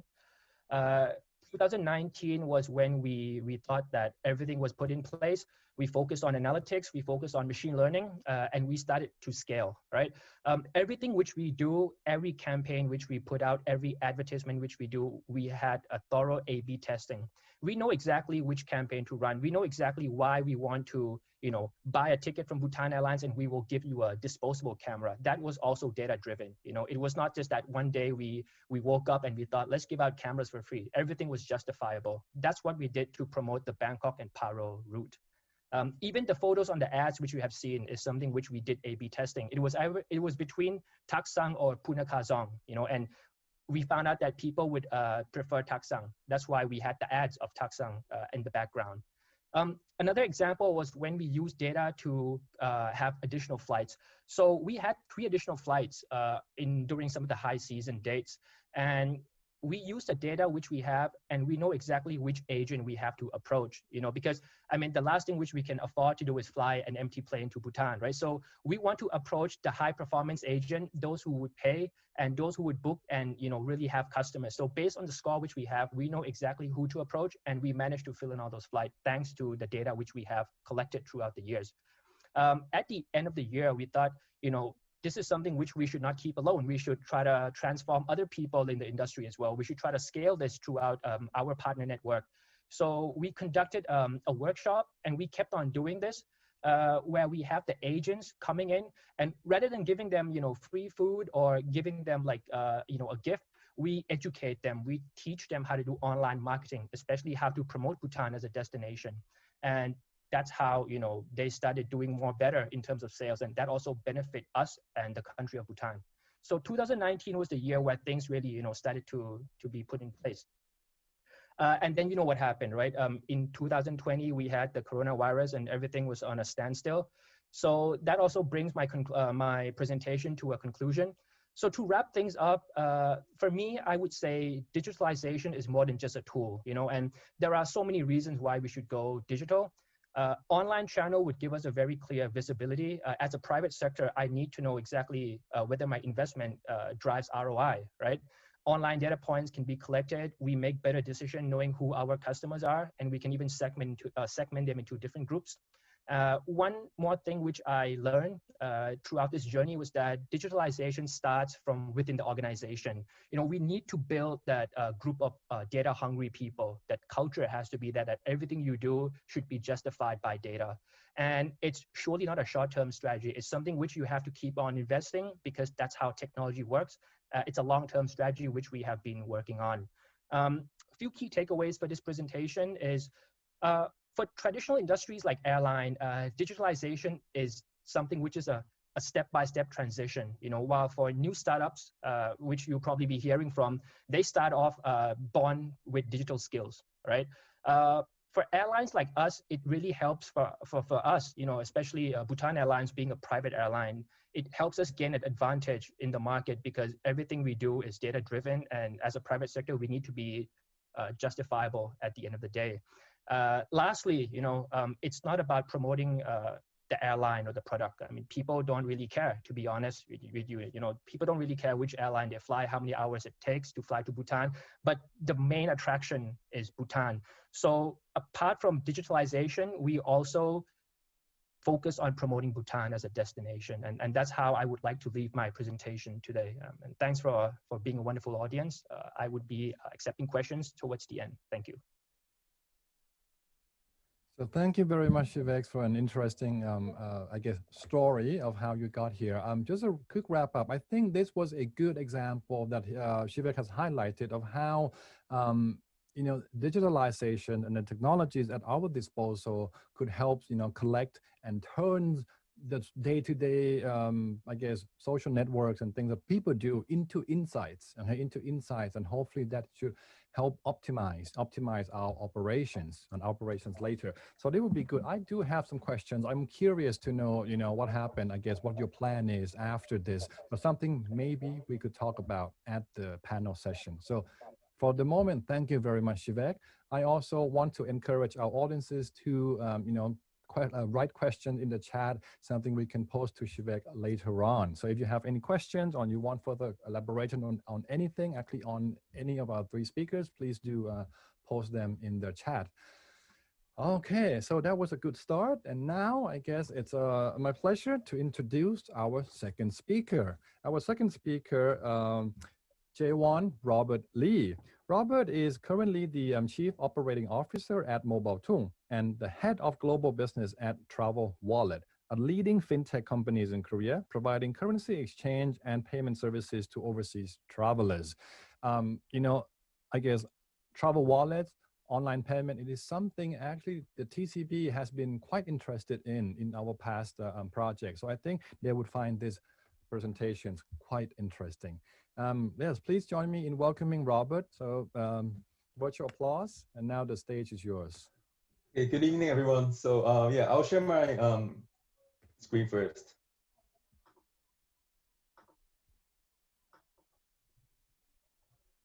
So yeah, digitalization in the financial sector is something going global. Every country, every financial service is talking about digitalization, but between like financial services between non-major currencies like Korean won and especially Southeast Asian country currencies, because of the infrastructure and so many parties being involved, digitalization is really slow. And our CEO and I, we're visiting, I think it was Thailand a few years ago, and we just realized about the huge fees and inefficiencies in currency exchange and payments.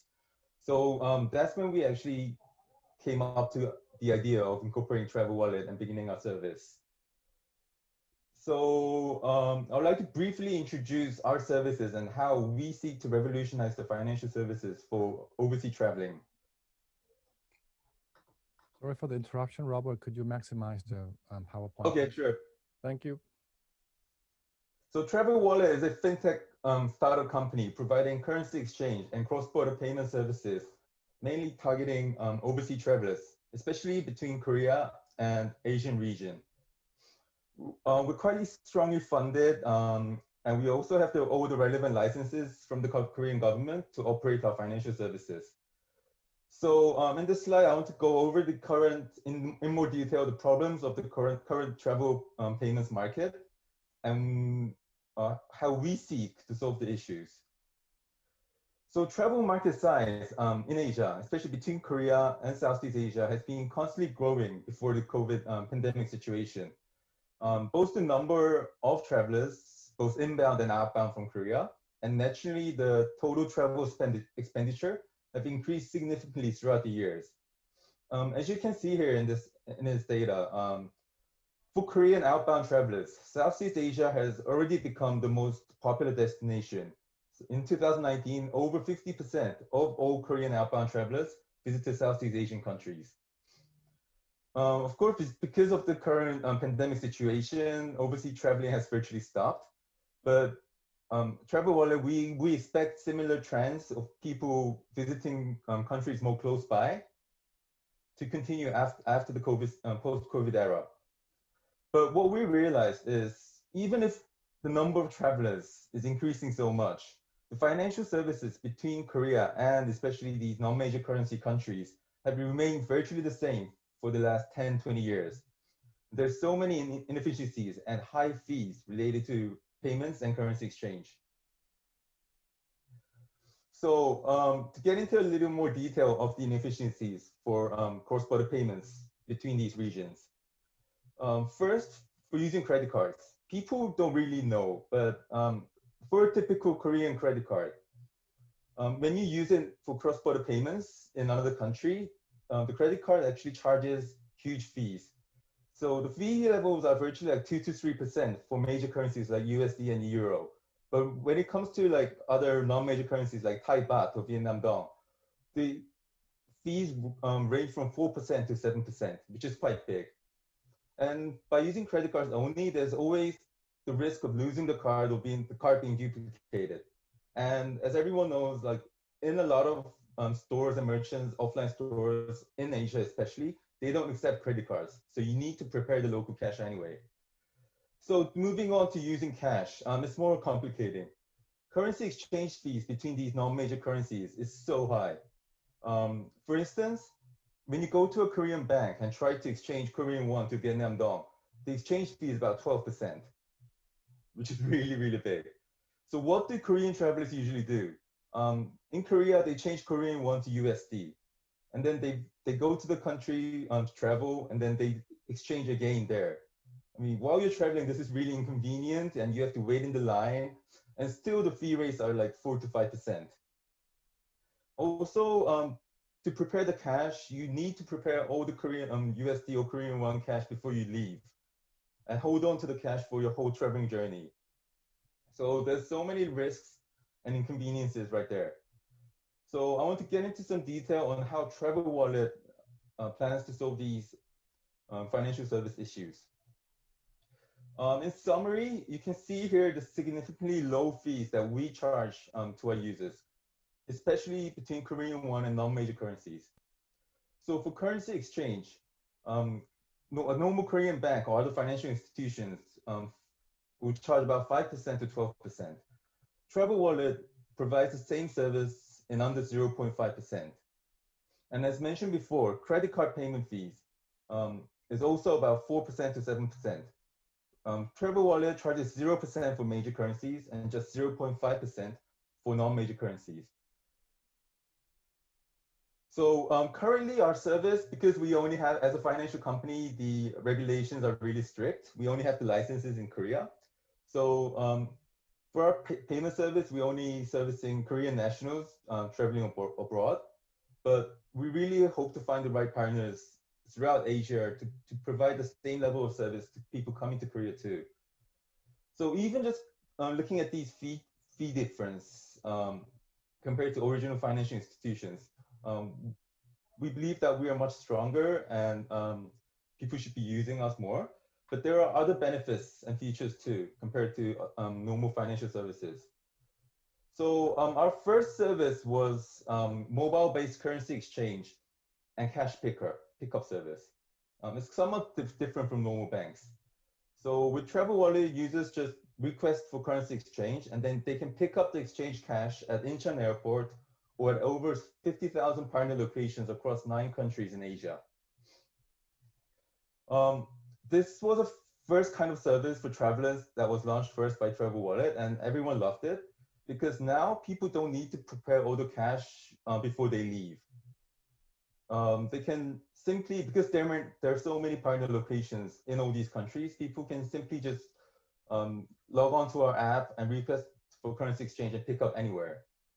All this service was charged at under 0.5%, so users can't really ask for more than that. Then last year, Travel Wallet became the first fintech company in Asia to receive a principal card issuing license from Visa. After a year of development, in January, we just launched our prepaid card service, Travel Pay. What's so different about Travel Pay is, again, we eliminated the 2.5% or more credit card fees. It's 0% for major currencies, just 0.5% for non-major currencies. And everything is managed simply on our app. And actually, we now provide 15 currencies against Korean won. And people can top up at real-time exchange rate. We also currently have a lot of promotions in partner with some cross-border shopping sites. So people can receive cashback or like instant discounts just by using Travel Pay. We first opened the shopping page because of COVID, no one can go traveling at the moment. But our main target is definitely travelers. So we're already in discussion with a lot of traveling related companies in Korea to build a travel page on our app too. So what we're thinking is on top of the 0% fee to provide special promotions and hot deals that's related to traveling too. And to do this, hopefully we need to build partnerships and cooperate with travel related companies and hotels, airlines throughout the world, and especially our main target, Asia.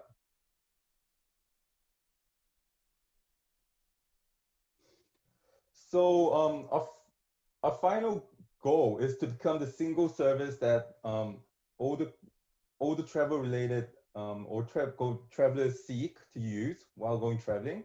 So we don't want to just focus on financial services alone. We want to add travel related services and products on our app too, to become a like one-stop platform for traveling. Again, we can't go global ourselves because of so many regulations in other countries for the financial services. So hopefully we'll be looking for financial partners and travel-related companies in each country of our, that we target to build a huge network and provide better services compared to original financial institutions for all the travelers, both outbound and inbound. So yeah, that's the end of the presentation, and yeah, I'll also be listening to the other speakers too. Thank you. So thank you very much, Robert, for the very cool presentation. As you can see, what Robert has presented here is that Travel Wallet has found a way to bridge this existing, basically linked up, travelers with exchange currencies, I guess, operators, right? And that by using the technologies to bridge these two groups together, they manage to minimize fees and makes it easier, more accessible for everyone. It is a very common problem that everybody has to go through when traveling, this currency exchange. And so this is something probably I hope other destinations are looking forward to learn that secret sauce of how Travel Wallet has made this process with the low fees and easy for everyone. And I guess Robert has already mentioned that it would require a lot of partnerships at different destinations to make it work because of the regulations around financial services.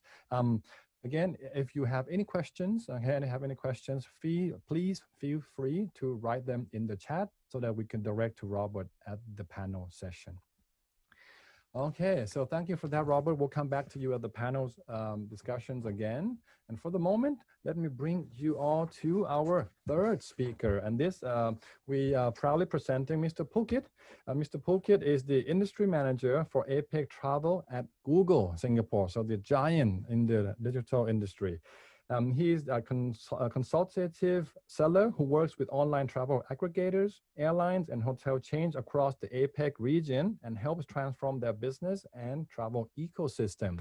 So Phuket has, I have a sneak peek, and he has something really interesting for us, something that we could check out ourselves and today. So please join me in welcoming Phuket, and the stage is yours. Please start sharing your screen. Thank you, Professor, for those kind words. And it was also very interesting to hear Shivik and Robert talk about, Bhutan Airlines and TravelPay. I think I'm very excited to see the innovation coming in this space. And on that note, while I connect my screen, I would like to pose a question. When was the last time that you all actually did or purchased something offline? Or think about it, when was the last time that you actually traveled or did anything related to travel that was totally offline? So with that in mind, what I am planning to share today is how we can use some of the tools and insights from Google to help you digitize your business. Let me start with a very small story, and there's a reason that you see that photo over there. While it's not that beautiful, but it is actually the most recent trip that I did. So I'm based in Singapore, and all we could do was not travel internationally and do a staycation. So this was the last trip that I did for my anniversary at a place which was less than 15 minutes away from my house. But even while I was looking at this hotel to book, every interaction that I did in my entire travel journey was online.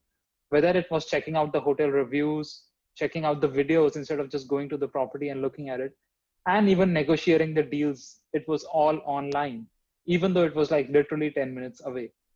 As I think about my next trip, which I'm hoping can be back home to India when the borders open up, the one thing that I'm keeping a close track of is how travel demand is evolving for that country. And again, all of it is online. So today, as more and more travelers turn to online channels like myself and yourself, we will discuss a few tools to help travel companies connect with their customers digitally across all of these touch points.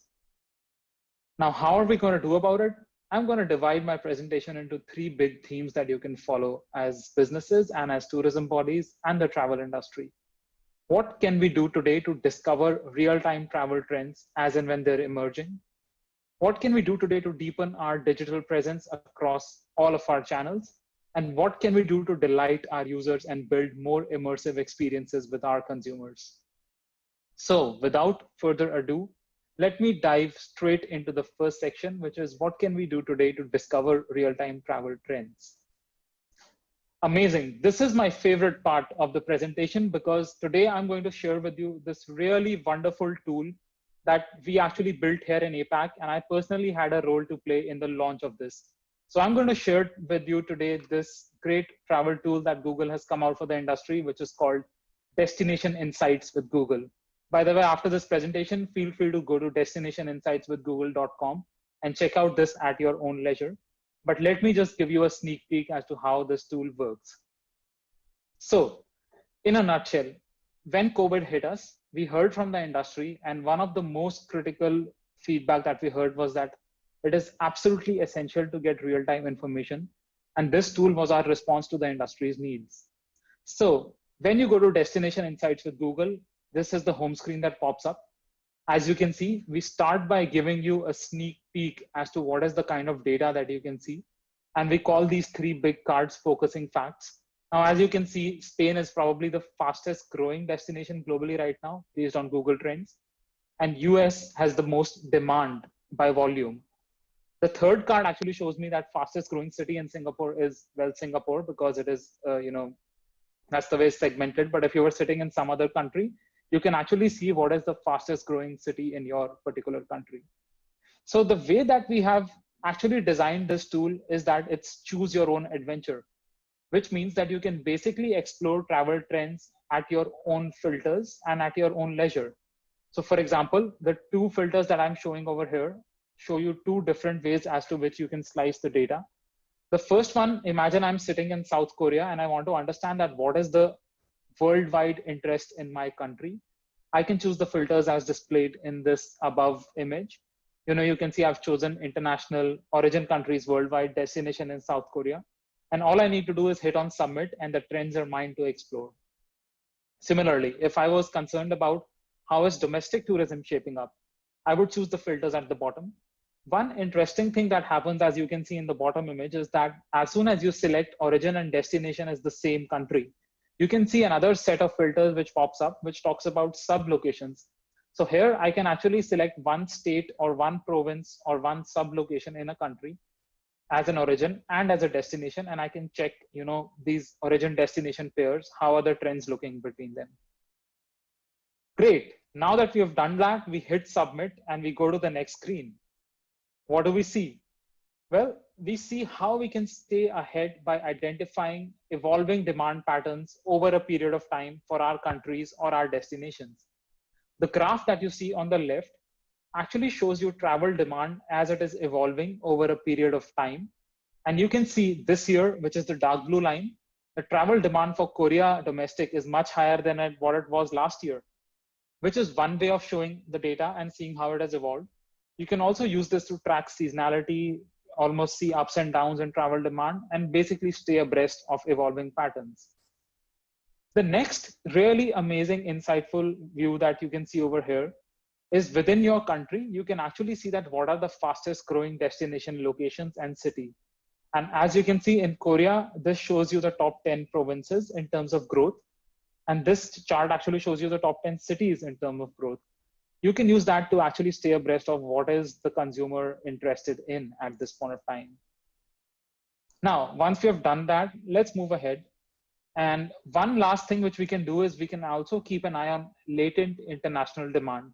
So for example, if you look at the graph on the left, I've chosen Singapore as my destination country over here, and I've selected origin as worldwide. Now, for example, I wanted to know that out of all of the countries in the world, which are the countries which are most interested in coming to Singapore right now? This graph shows me exactly that. The United States, Japan, UK are the top 3 countries which are interested in coming to Singapore right now. So this is something that we can use as tourism bodies to keep a close eye on latent international demand. One last thing which we have built out for the users is that supposing you want to compare how travel demand looks like between different countries. Let's say I'm in Singapore and I want to compare how the travel demand looks like amongst the neighboring Southeast Asian nations. So Malaysia, Indonesia, Hong Kong, so on and so forth. I can actually use this travel demand comparison tool to do that.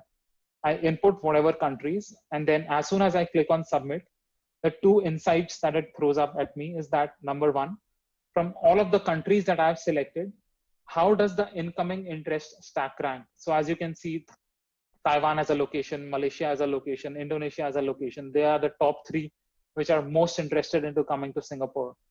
And similarly, I can check vice versa. Like from my country, what is the outbound interest to go to these neighboring locations? And here you can see that people in Singapore right now probably are most interested in Malaysia, Indonesia, and Thailand as international travel demand, in terms of search trends. So that is a sneak peek as to how we can use this destination insights. Feel free to explore it at your own leisure to discover travel trends ahead of as and when they happen.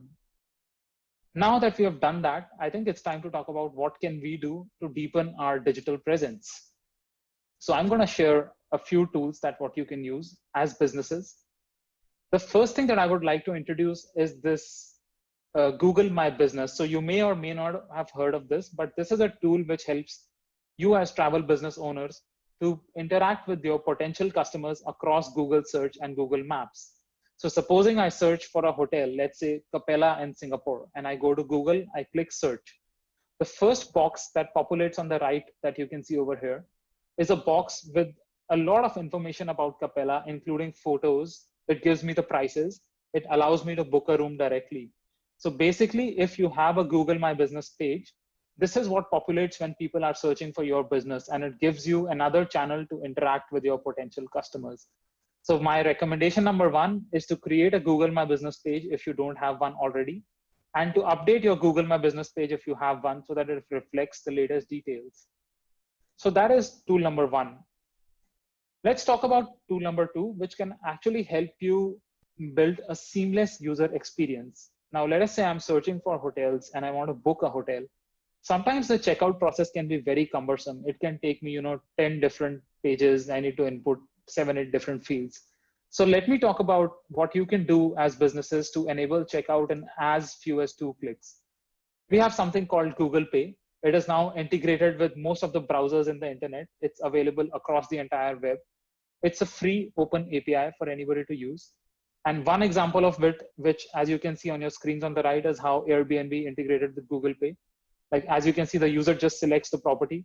It clicks on book now, and as few as 2 clicks, you can literally get a seamless checkout experience. So that is my second recommendation. Use the power of Google Pay to ensure a smooth checkout for your customers. The third thing which I wanted to talk about was something called as free booking links. Now, if you're a hotel, you're probably familiar with this, but as Google, we have something called as the hotel ads booking module, which is something that appears on the right when you're searching for a particular hotel. Now, what this basically means that if a consumer, let's say, enters Fontainebleau, Miami Beach, I can literally see all the photos and see the prices from the Google search results page itself. Now, earlier, all of these units used to be hotel campaigns or an existing ad unit. What we have done now is we have added free booking links at the end. And what it means is that it is now actually free for any hotel, OTA, or aggregator to appear in our hotel booking links for free. It gives you a great way to reach potential customers. And for our traveler, it actually gives them more comprehensive options when it's time to book. So my recommendation here for hotels would be to actually enroll into hotel ads if you have not done it already, or integrate with the hotel ads center at Google to take advantage of these free booking links. The last thing which we're actually offering small and medium businesses is something called a Grow with Google skilling program. So we've actually created this program to support tourism SMBs who have been affected by COVID-19 to grow their businesses. And we have done this in collaboration with various tourism and digital economy ministries in Vietnam, Indonesia, Singapore, Malaysia, and Taiwan. This slide that you see is just as an example of what we have done in Vietnam.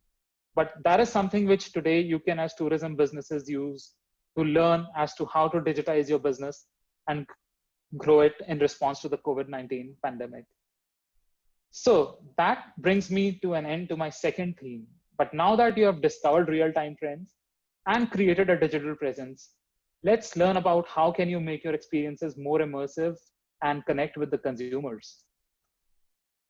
So before I start, one thing which I would like to share is that consumers are becoming increasingly driven towards video to search for travel inspiration.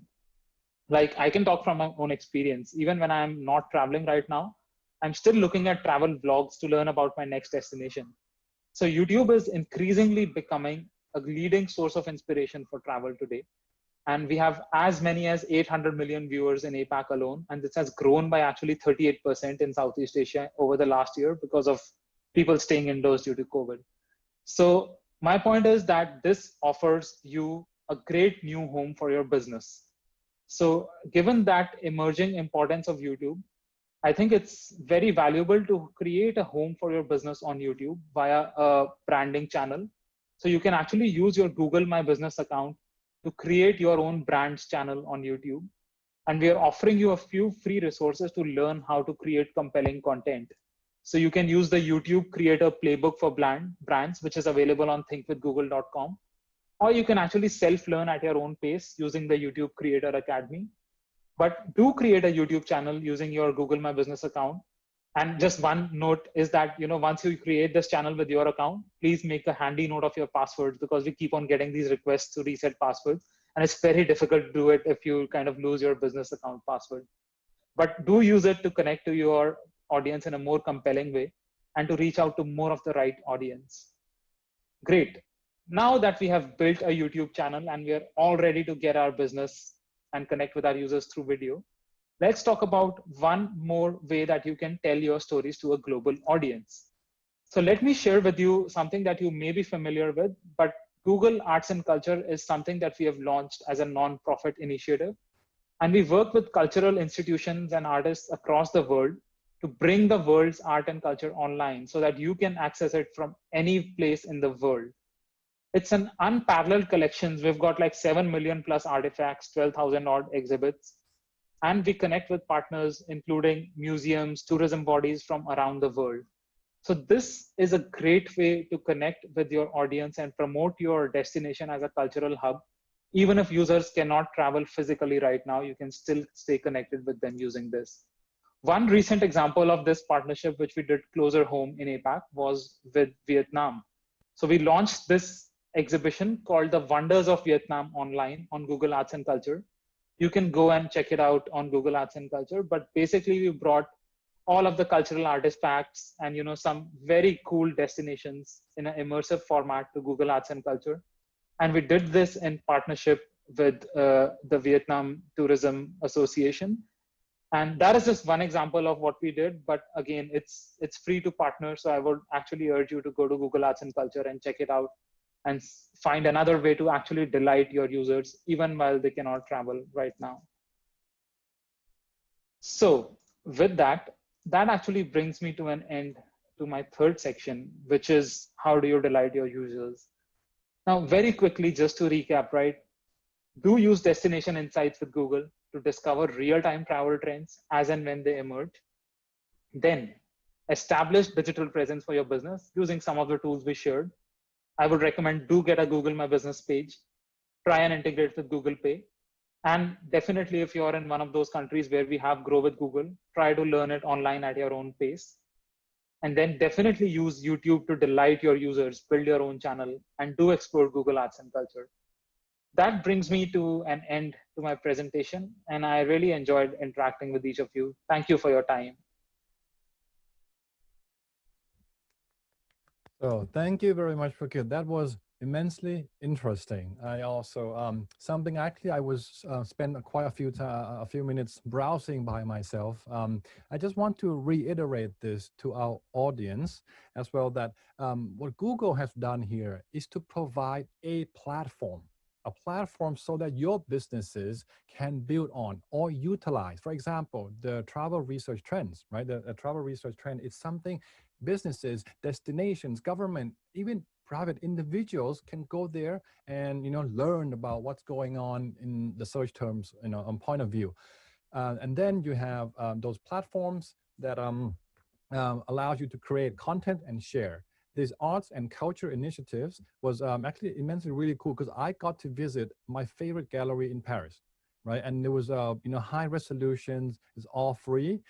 Yeah, by the way, Google services are all free, and I encourage everyone here to go and visit these websites today. Okay, and you can browse around and play with them, learn all these trends, familiarize yourselves with how to, I guess, position yourself at your businesses, especially from the DMO's perspective.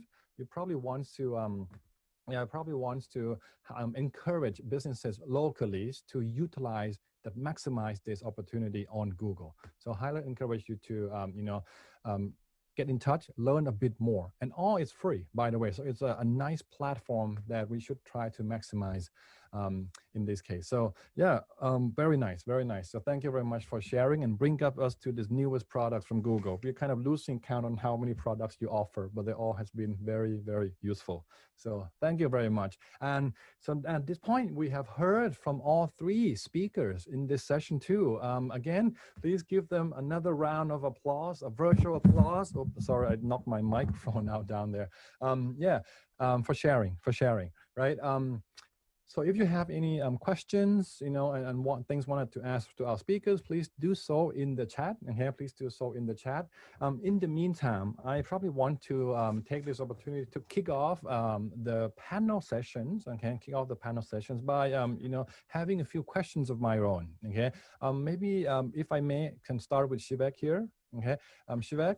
Again, Shivek has, I guess, shown us his path or the development of how he started utilizing, social media and different things to learn about his own business, right? And maximize that business going forward.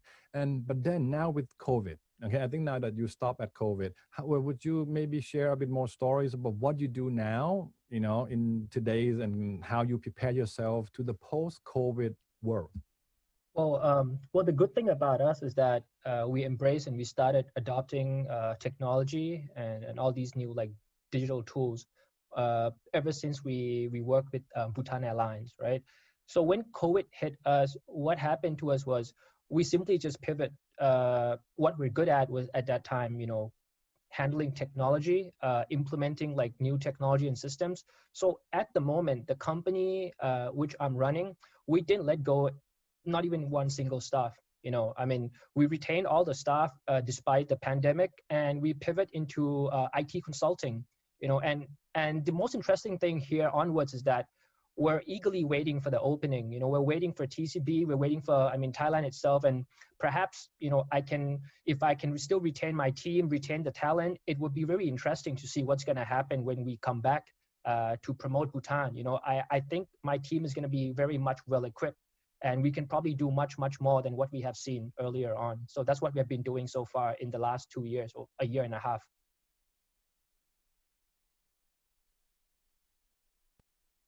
Oh, thank you. So actually this reminds me of what TCB has been doing as well, is that they have taken this unfortunate pandemic situation and turns it as an opportunity to improve, right, the digitalizations of the tourism economy as how you are with your own business.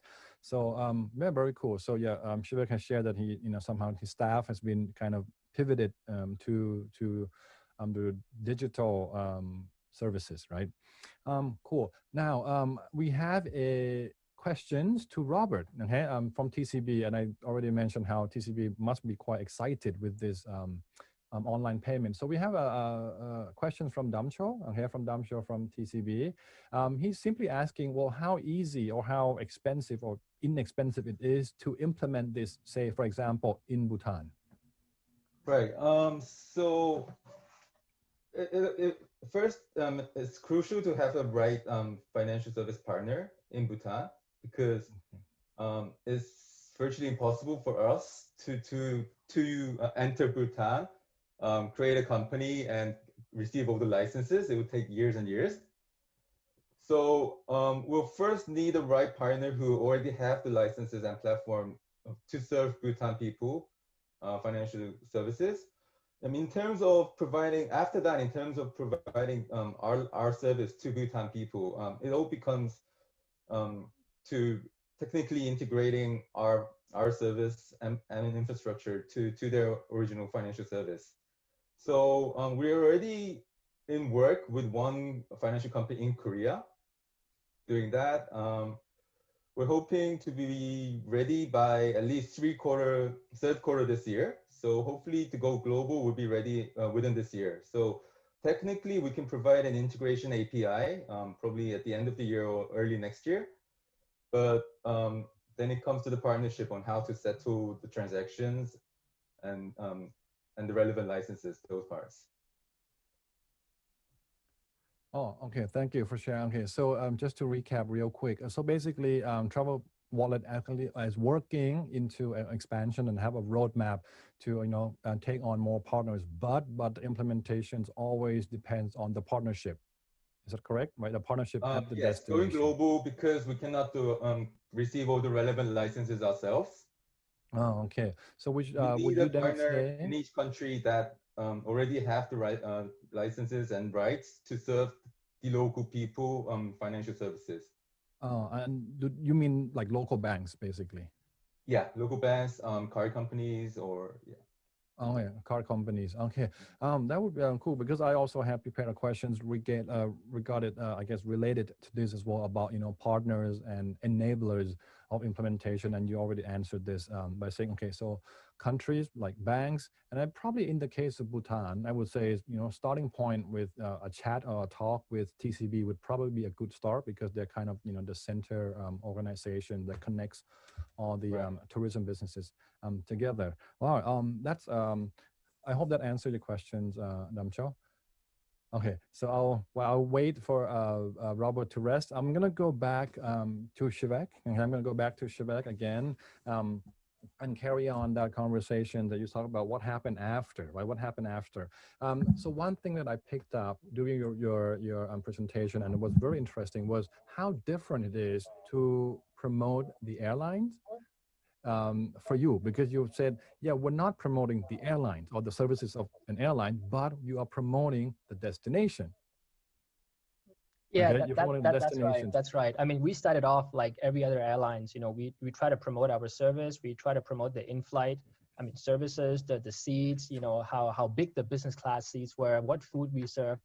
But that was only to the B2B market, right? Because for Bhutan, we are really dependent on the agents and the tour operators to push our product in the market. But then at that tipping point, the problem was it was very difficult for the tour operators to promote Bhutan because, I mean, they have a variety and an ample amount of destinations which they can pick and choose, you know, to sell.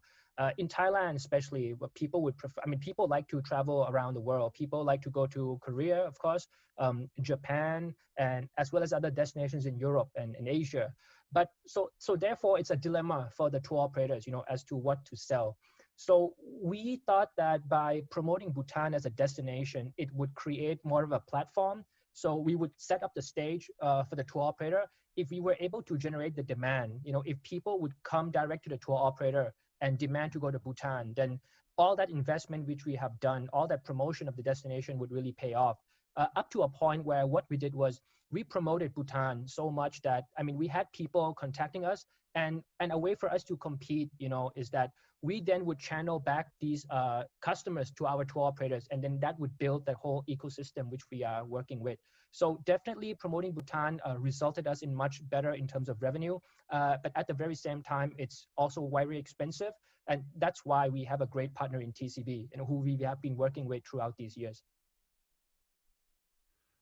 Excellent reinforcement about the partnership there. Yes, I do. I agree, and that it's a very difficult, I guess, special situations, and that you need to work very closely to the DMO in that case. Right. I mean, one more thing, if I may add. Sure. Sorry, Professor Poom. One more thing, if I may add. I mean, there's no point really for people to come to the airline because we can't sell them the ticket, and they can't fly to Bhutan just with the ticket, right? I mean, as per what TCB have earlier mentioned, Bhutan is a unique experience where you have to prepare everything in advance. You have to have a local operator. And again, that's why I use the term ecosystem. So we try to bundle those people into our platform, you know, and that really worked as well. Oh, cool. Okay, I'm still on. All right, so thank you. So that's insights on that. Can you also talk a bit more about your social media activities? You know, just a bit more specific, so that maybe other countries can also get a bit of an idea and inspiration. Let's say what you do, and you know what kind of results you get, maybe. So with social media, if you ask me, we started off with just online, then we gradually shifted to offline to online. So for example, what we do, we try to integrate online and offline. We know that by just doing online alone, you know, I mean, it will not get the mass presence as much as we want. So sometimes when we have an exhibition or when we represent airlines in travel fairs and exhibition, we would create a campaign where people can come and visit our booth, take a photo with our backdrop, of course, with the, you know, with the king and the queen, with the destination, with the tourist attraction, and then they can enter into a lucky draw by just, you know, posting those photos online and just giving a hashtag. And that's the thing where we can actually track. So we can actually track how effective our campaign was. And again, like with A/B testing and with insights from Google, the keywords which we use to create Google ads also given us a lot of information. For example, we use a lot of online data to actually plan our offline activities, believe it or not. So for example, if I wanted to create if I wanted to have an exhibition in Thailand, you know, either go up north or go down south, I would really depend on information which I can get on Facebook and Google. So I would check Facebook interest to see if there's more interest from people up north of Thailand about Bhutan, or people down south of Thailand about Bhutan. And that's how I use market research and secondary data to plan my activities for offline. So social media for us is more of a case where we do a lot of online offline integration, to be honest with you. Oh, okay. Yeah, thank you. So that highlights the, you know, the importance or the relevancy of social media when it comes to you know, learning about the different preferences of tourists, right? Of tourists. So social media is still relevant, right? And it's a matter of whether or not we utilize or will maximize its potential or not. Okay, cool. Thank you for sharing, Shivek. Again, if anybody's interested or want to get in touch with Shivek, and encourage everybody to, you know, do that. I'm sure he will be happy to, you know, talk more and chat more. Talking about chatting and talking more, TCB is already obviously very interested in your products, Robert, because it's something they already say that as well. But that also brings me to just to talk about the trends of this, financial services in general, right? In general. So now it seems like it is a travel wallet is a bridge between traditional currencies, okay, and traditional currencies. What about the future of currencies? The future of currencies. What do you see? Your competitions maybe, and how you see maybe the threats or maybe the friendly, I guess, partnership of cryptocurrencies and things like that going forward. Do you think something you're interested in? Right, we're definitely closely like researching and have an eye on cryptocurrency. Oh, okay. But frankly speaking, we don't see cryptocurrency as a type of like substitute for the current cash in the near future. Probably at least 10 years later, maybe things will change. But simply like the regulation in this area is too strict right now. There is no clear guidelines or any global regulations. So that will take at least a few years to be resolved. That's the first thing. And second, already there are so many types of tokens and cryptocurrency coins out there. We don't. I can't see how like people are saying Bitcoin, but I can't see like which one's going. I think only like one or two will become the major ones, but still there's so many. No one can know about that. But other than that, we don't really think that the cash itself will change. I mean, it could become like mobile tokens, but I think like the currencies will still be there for the next 10 or 20 years. Okay, so there you have it. Cryptocurrencies, not now. It is something for the future because that's really, at right now with the last weekend was the Bitcoin, I guess, conference in Miami. People are getting really excited. Institutions are coming in.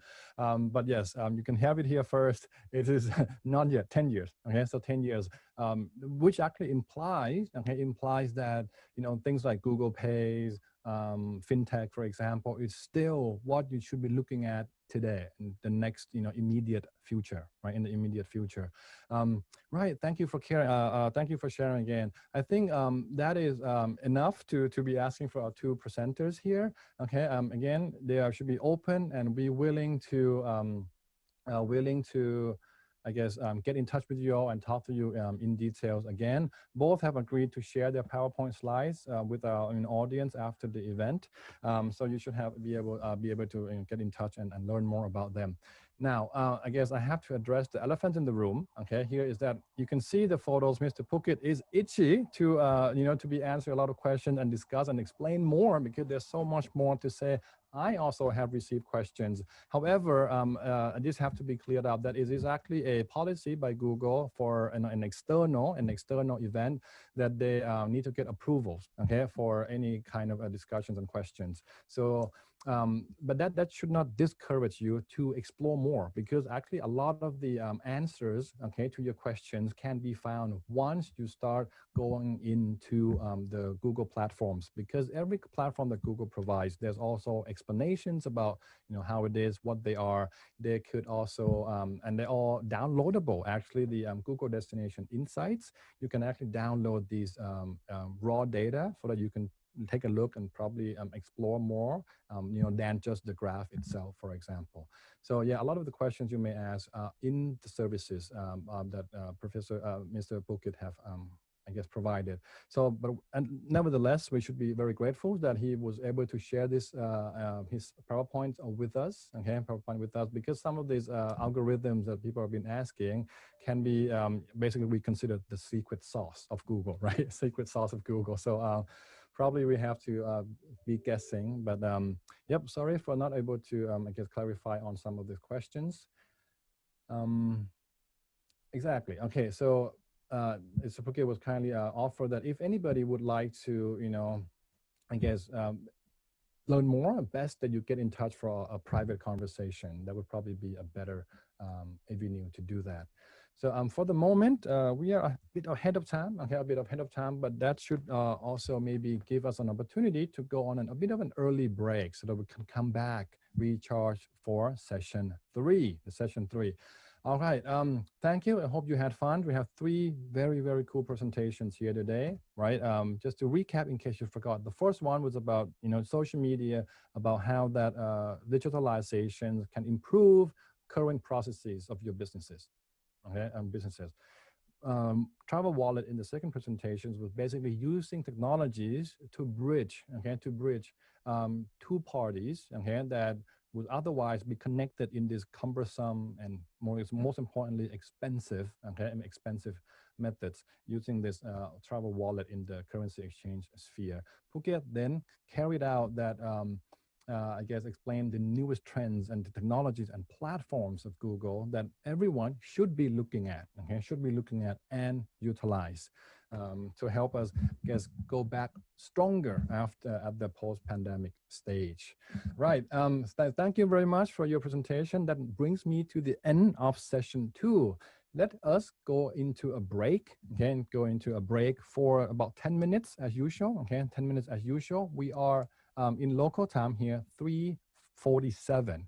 Let's meet back at 3:57, 3:57, and then we can start session 3. So thank you very much, and I see you all back here again very soon.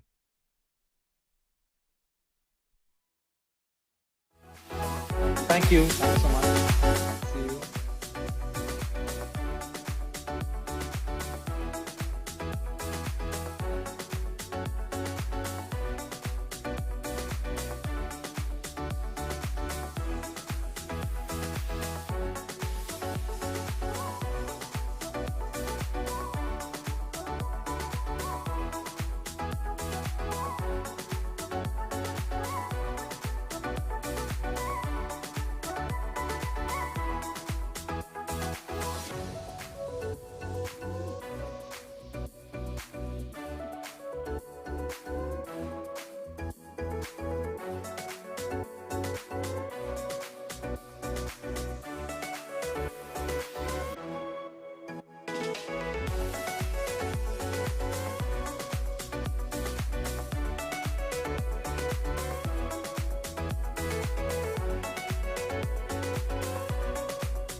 Welcome back, participants, to the last but not least, session 3. This is the last sessions of today. I hope so far you had fun and craving for more, and that what we have here. We have the third sessions, again, lined up with 3 incredible speakers that can share 3 incredible presentations with you all again today.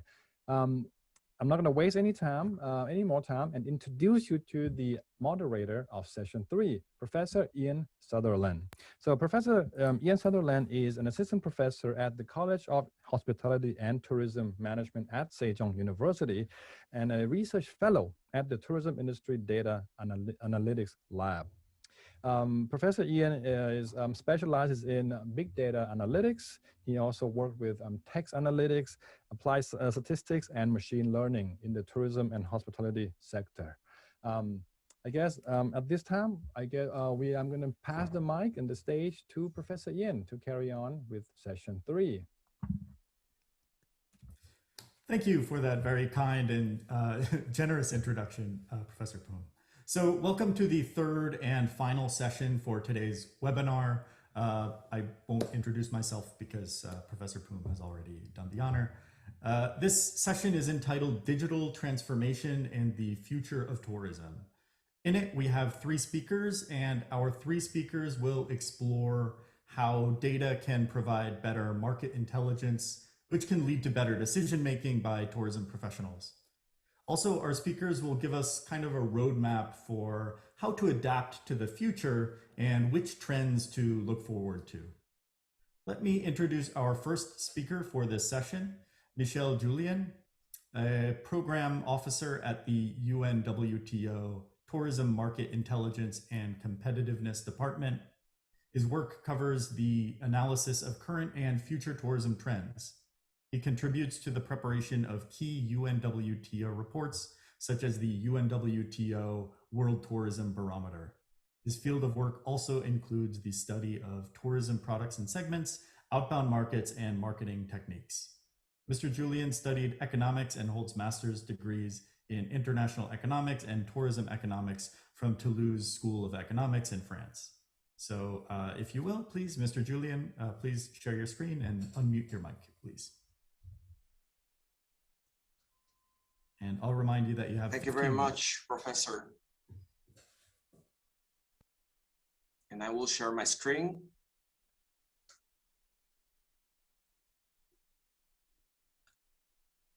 So do you hear me well and see me well? Perfectly, yes. That's great. So good morning from Madrid. Good afternoon in Korea and the rest of Asia and the Pacific. I'm very pleased to share with you some of the work UNWTO has been carrying out regarding the recovery, the support to the recovery of tourism. So today we have been listening to very interesting examples on how to use digitalization to foster and to enhance that restart of tourism. So I hope with my presentation that will contribute also to that debate and that knowledge with the UNWTO Tourism Data Dashboard. So thank you very much also to Sejong University and the Tourism Council of Bhutan also for hosting this wonderful event.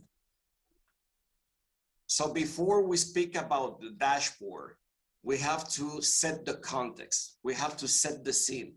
Why is a dashboard important nowadays? Because we are all aware of the impact of the unprecedented impact, I will call it, of the COVID-19 pandemic on tourism. And we know that in 2020, the COVID-19 pandemic has caused an unprecedented disruption to tourism with 73% drop in international tourist arrivals compared to 2019. That's the pre-crisis level. And let's remember that in 2019, 1.5 billion international tourist arrivals were recorded in the world. So that means that in 2020, barely 400 million international tourist arrivals or overnight visitors were recorded in 2020. And that's due to widespread travel restrictions. That's due also to the reduction of international mobility. That's also due to low consumer confidence. So all those elements combined also had an impact on international tourist arrivals. And we see that the impact has been widespread. All regions were impacted by the COVID-19 pandemic. So the impact continues in January, March 2021 in the first quarter with 83% over 2020 or 88% drop over 2019. That's the pre-crisis level. And as you can see, Asia Pacific is the region that is most affected with 94% drop in international tourist arrivals in the first quarter, followed by Europe with 83%. So that means that international tourism has gone back to levels of 30 years ago. That loss of international tourist arrivals represents 1 billion less overnight visitors. But also we have to take into consideration the huge economic also loss derived from this crisis. And we have estimated that the loss in export revenues from international tourism, and we are all aware of the importance of export revenues from international tourism in many Asian countries. And we have estimated a drop of 1.1 trillion US dollars. That's over 2.5 trillion estimated loss in the global GDP. But last but not least, and this is very important, it's all the millions of jobs, direct and indirect, that are at risk. We have estimated that 100 to 120 million direct tourism jobs are at risk, or maybe many of them has already been lost. So this is also something that we need to pay a lot of attention when we talk about also digitalization, when we talk about the restart of tourism, when we talk about sustainability, or to rethink also the business model. But well beyond those figures, we have to also bear in mind what are the changes happening in traveler behavior in times of COVID-19.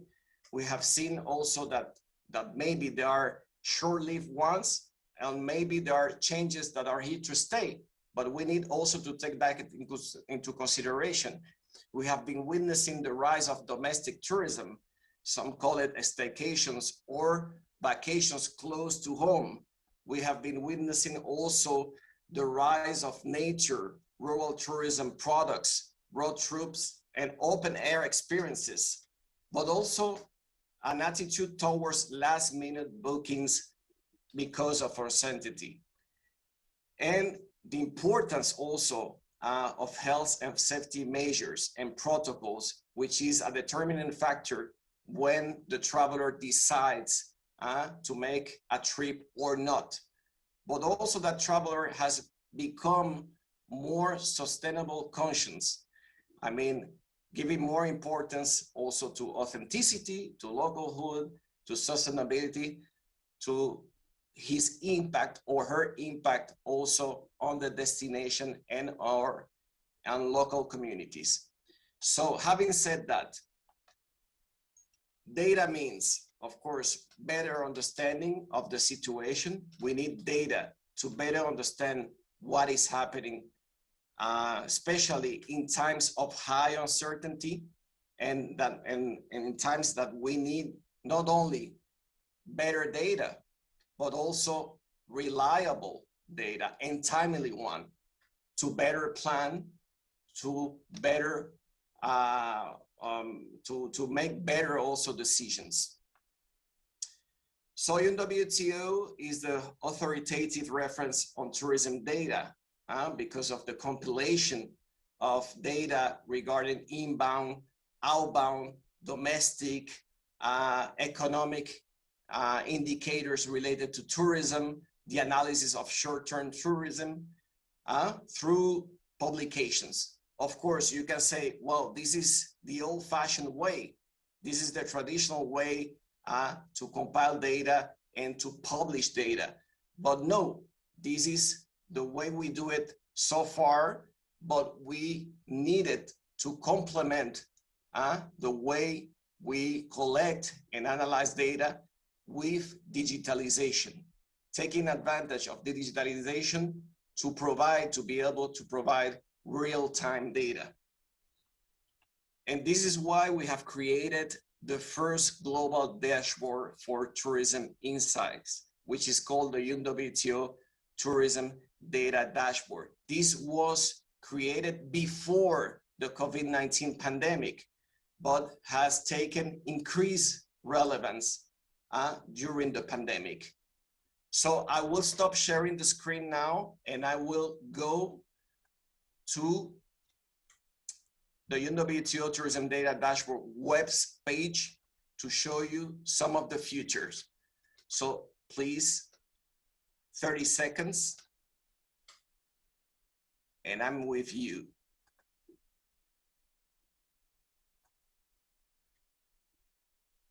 Do you see my screen? Yes, we can see it. Okay, that's great. So the UNWTO Tourism Data Dashboard provides statistics and insights on key indicators for inbound, outbound tourism at the global, regional, and national levels. As you can see, there are 11 modules, and they have been increasing, through time. And as you can see, we have what we call the UNWTO Tourism Recovery Tracker, where we are going to focus the presentation today, but we have also other modules. All that wealth of information and data is displayed here for better visualization. Data on accommodation, data on tourism flows by source markets and destinations, data also on seasonality, which is also critical for destinations to analyze also their policy making. Data on employment, now that we talk a lot of the loss in employment or the transformation to in employment. And as you can see, we have collaborated also with other partners, such as Telefónica, the Spanish telephone company, to create that special model. I think collaboration is also a key aspect during also this crisis.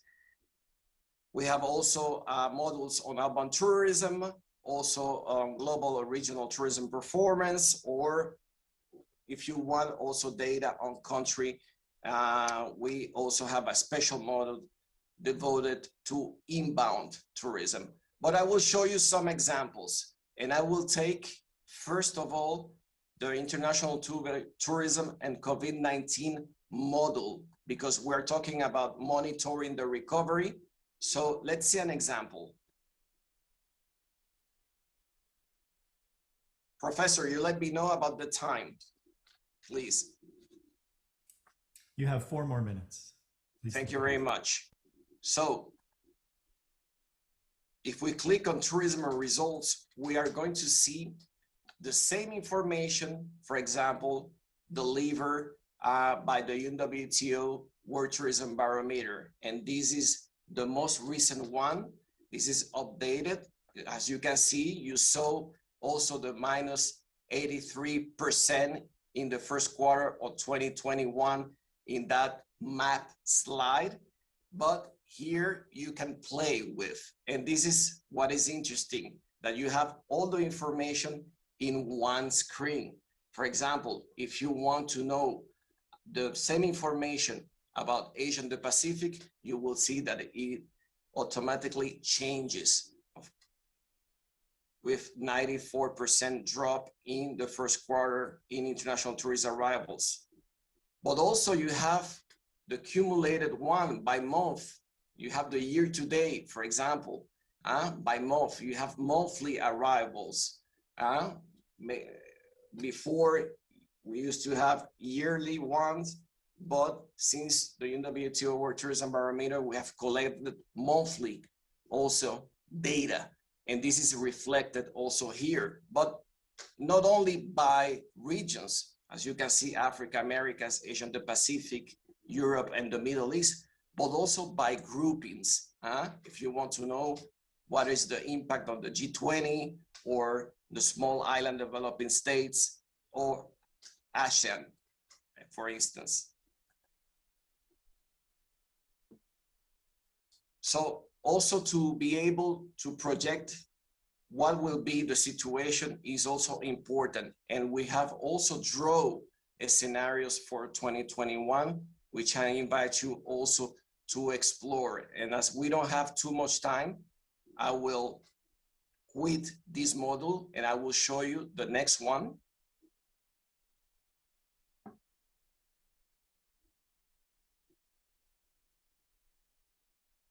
Which is the UNWTO Tourism Recovery Tracker.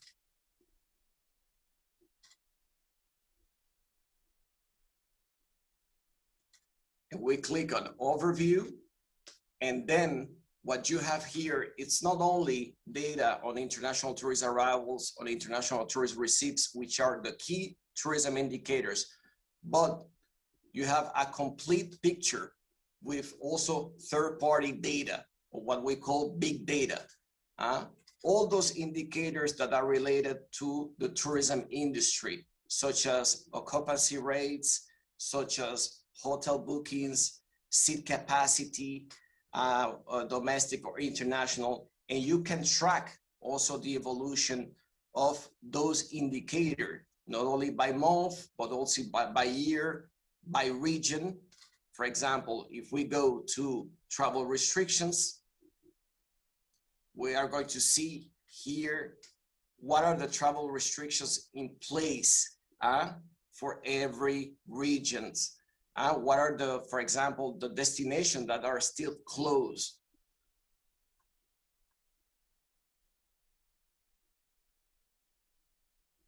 So as you can see, for example, for China, the destination is still closed with border closed in February. So you can get a lot of information by playing also around with the tracker.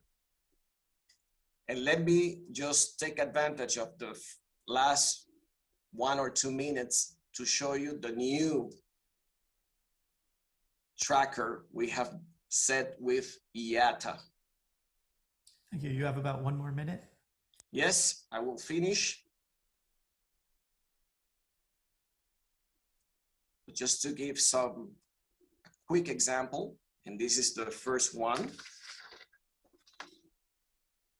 So the UNWTO IATA tracker, that's the results of both organizations by joining efforts to boost confidence and accelerate the recovery of the tourism sectors when borders reopens.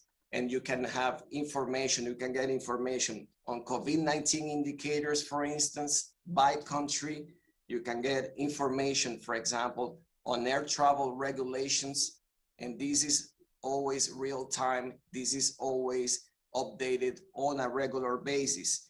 You can also have destination measures, such as health or safety requirements. If you have to use masks or you have to transit, through a country, what are the requirements?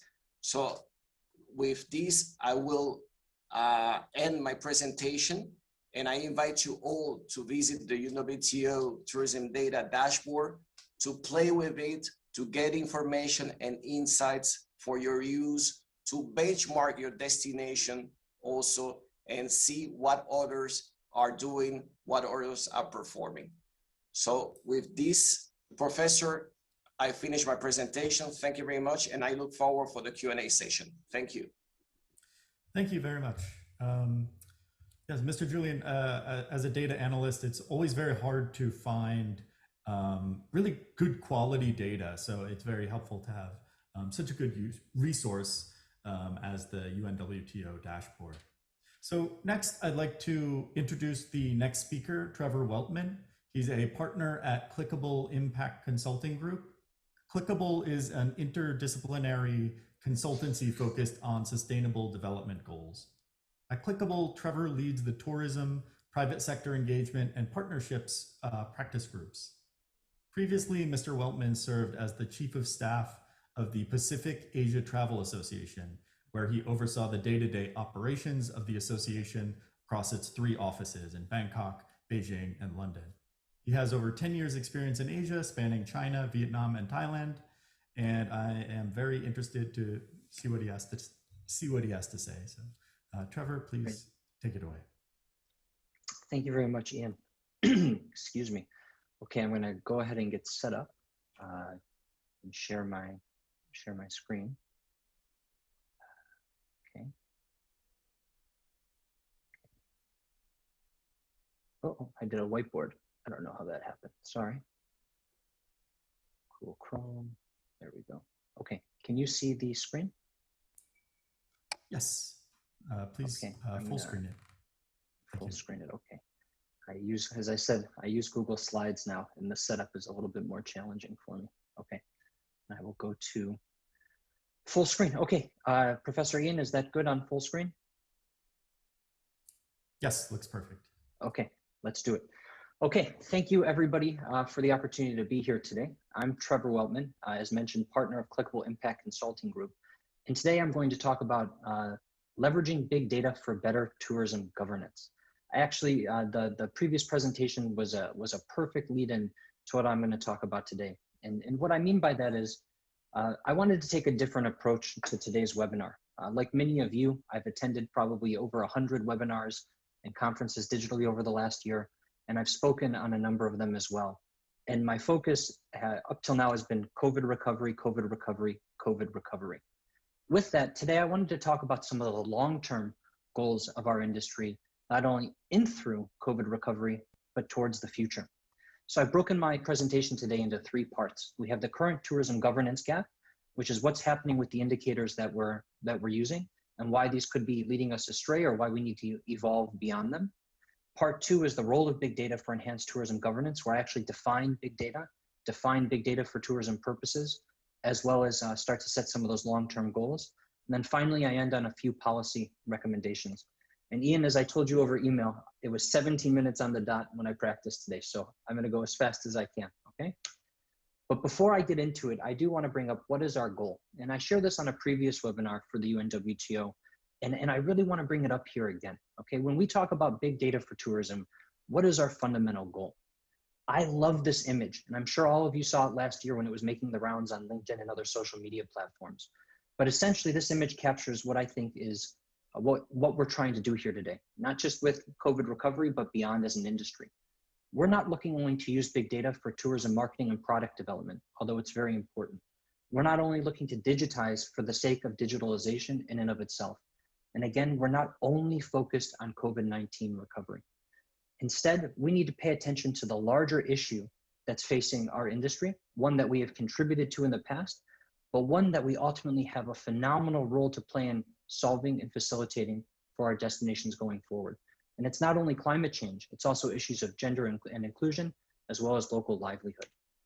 So when we talk about big data for tourism purposes, we are talking about using new data and inputs required for the management of smart destinations. We're talking about beginning to, as an industry, generating those accurate costs and value per tourist, and also finally making tourism a driver of the sustainable infrastructure investment agenda, not merely an input or a recipient of what's happening. With that, I'm going to head into part 1, which is our current tourism governance gap. Every industry has a back of the envelope way of understanding how it's performing. If you ask a businessman or a businesswoman, how is your business performing? They can give you some of the high level numbers to understand.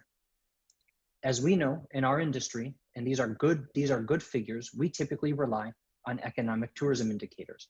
As we saw in the last presentation, this is how we know what's going on with our industry. This is how we take the pulse. And beyond just taking the pulse, these are the metrics that we use to underline and underwrite most of our tourism planning. Now, my experience is mostly in the Asia Pacific region, although I see this happening in destinations around the world. Now, let's be frank, this is good data. People can say small data, but that's not a pejorative term. This is good data, and it's been used for a long time. It has that historical comparability, and it's scientifically rigorous with how the majority of this data is being collected.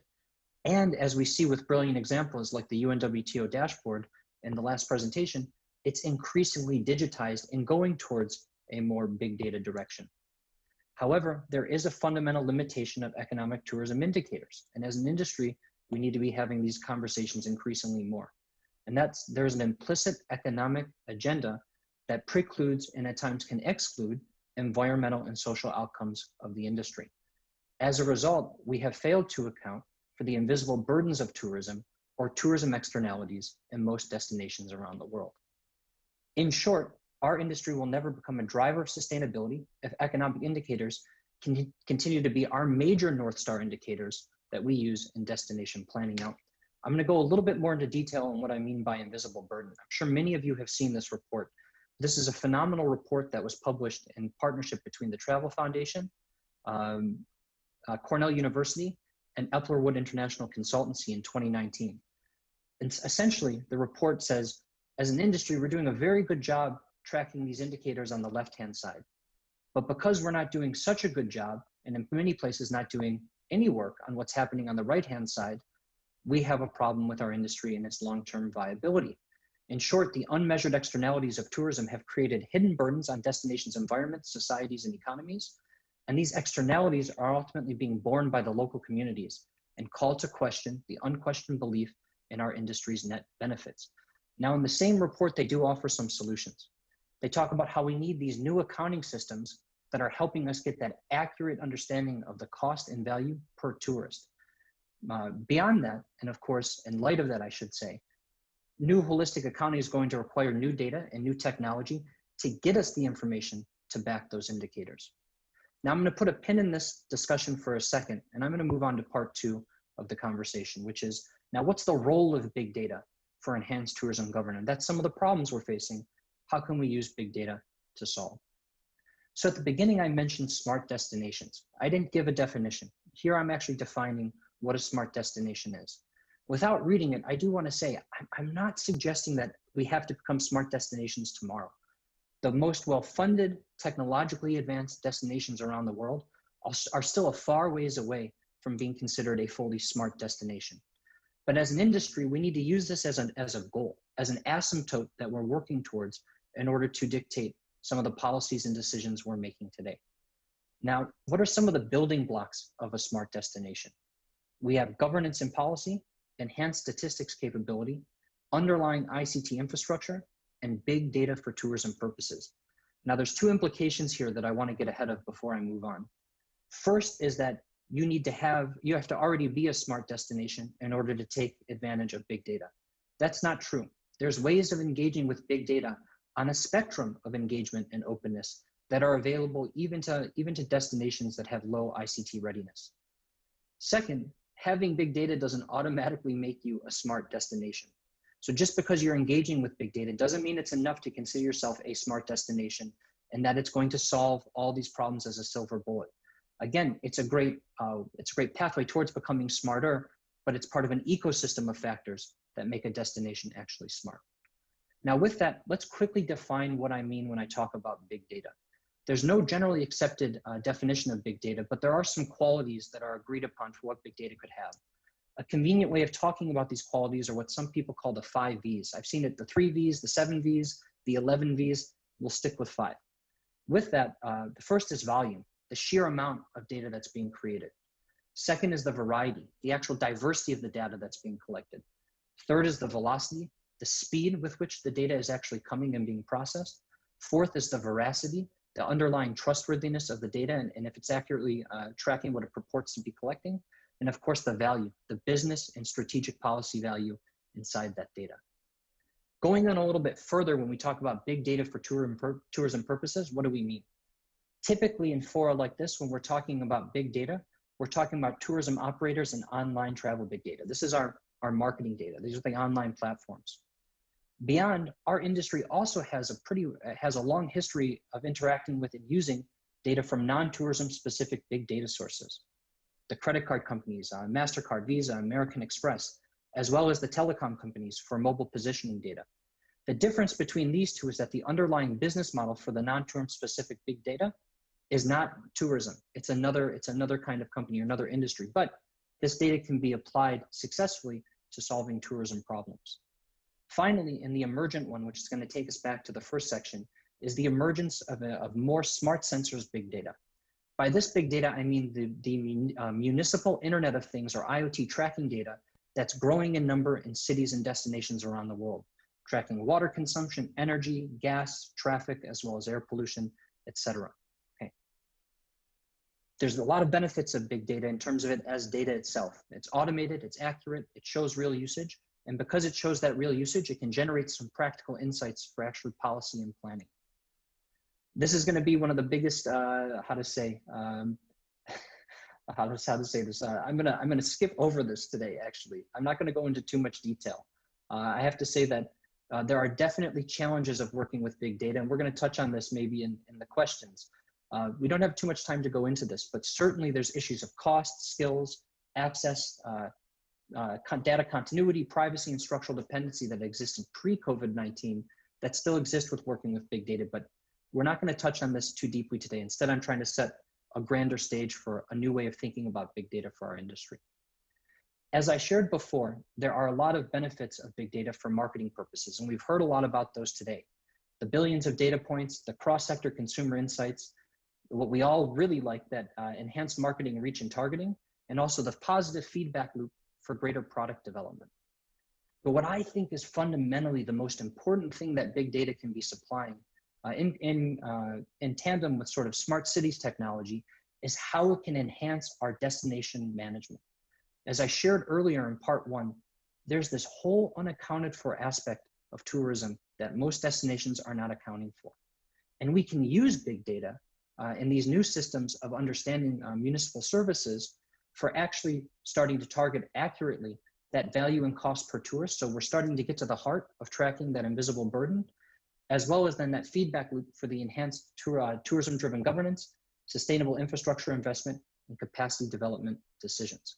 Now, in the same report of the invisible burden, they give an example where the same researchers who are behind the IB, they were on a grant, I believe, through Harvard and GIZ in Tunisia. There was a belief that tourism was not driving up costs and energy for the local population, but using municipal data, they were able to compile across departments, across ministries, and they were able to actually prove that peak tourism demand at key times of the year was being distributed as a cost onto local populations, not only the private sector, but the local populations themselves, thus using big data to prove the invisible burden exists, and then start to generate and create the enhanced governance and policies on top of it. So with that, I will take it to part three, which are our policy recommendations then coming through. What can we do now? How can we leverage that big data for enhanced governance and decision-making? As I shared before, big data itself won't bring us smarter destinations. It's not a silver bullet answer to the problems we face as an industry. Really, big data is part of an ecosystem of factors that need to fit under an established and accepted framework. And UNWTO and UNSD are doing that work already. I'm sure most of you have heard about the SFMST, the Statistical Framework for Measuring the Sustainability of Tourism. These kinds of frameworks, and this one in particular, are what are going to allow destinations to produce the reliable, comparable, and integrated data to guide policy development and decision-making going forward. The critical component of them being that they are accounting for, at the very basis, the economic indicators, a deeper environmental understanding, as well as the social impacts of our industry. Now, this is but a snapshot of the hundreds of indicators included in the SFMST, but big data has a role to play in the collection and analysis of every single one of these indicators going forward. So with that, what are our policy recommendations? I'm going to do my best not to read these off the slide. I think they're there, but It actually starts, in my opinion, with prioritizing the framework, prioritizing the adoption of new statistical frameworks. We need, at the highest level, to be basing our strategies, and that health card, our back of the envelope math, should be based on holistic metrics that show the impacts of our tourism on livelihood, carbon emissions, water usage, and waste management. Now that's a cascading decision, a waterfall decision. When we commit like that to the long-term goal or to the statistical framework, then we can come a little bit back down into what's happening on the ground. So as a second note, I believe, oh, I skipped a slide. I skipped a slide. So now you guys saw my history. Good. Let me get that back if I can. Ian, how am I on time? Trevor, you have about 1 more minute. Okay, great. I have 1 more slide. So give me a minute, guys. Sorry about that. I clicked back on my mouse. I didn't click forward, or I clicked back on the browser. Okay, let me back, share screen. Okay, now I can say today I survived a catastrophic failure on a webinar presentation. Okay, let me go to present your view. Okay, can you guys see it? Yes. Okay, so we need to increase the asset and infrastructure planning, investment, and management remit of our ministries, NTOs, and DMOs. Again, just like how if we only rely on economic indicators, most DMOs have a management aspect, but over time they've evolved to handle mostly the marketing aspect. We need to touch back on those roots, but also expand them. We need tourism dictating infrastructure investments in our locations more strongly. Infrastructure cannot be separated from tourism. Tourism is a destination activity, and that activity can't be separated, of course, from the infrastructure. And finally, I think it's important to say we need a whole government approach. We don't need to only engage the private sector, although of course big data from the private sector is enormously important. There are siloed data sets across ministries right now that are relevant to tourism and tourism decision-making. So the biggest bang for your buck, if you will, can be greater collaboration and coordination between ministries with the data that they've already collected. So I'll skip my last policy slide and I'll go straight to my conclusion. To touch on what I said at the beginning, our goal is not only big data for tourism marketing and product development purposes. It's not only to better leverage online platforms and digitalization, and it's not only for COVID-19 recovery. We need to make sure that as we recover through the pandemic with these new adoptions of, let's say, health passports, blockchain technology, digitalization for SMEs, that we're keeping in mind what big data is actually capable of doing for us. And in my opinion, that's creating the new data and inputs required for the management of smart destinations, targeting that accurate cost and value per tourist, leading to an enhancement of tourism-driven sustainable infrastructure investments. So with that, I hand it over to you, Professor Ian.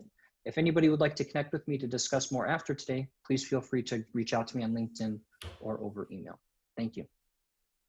Thank you very much, Mr. Welton. So next, our final speaker today is Nicholas Hall. He is the founder and CEO of Digital Tourism Think Tank.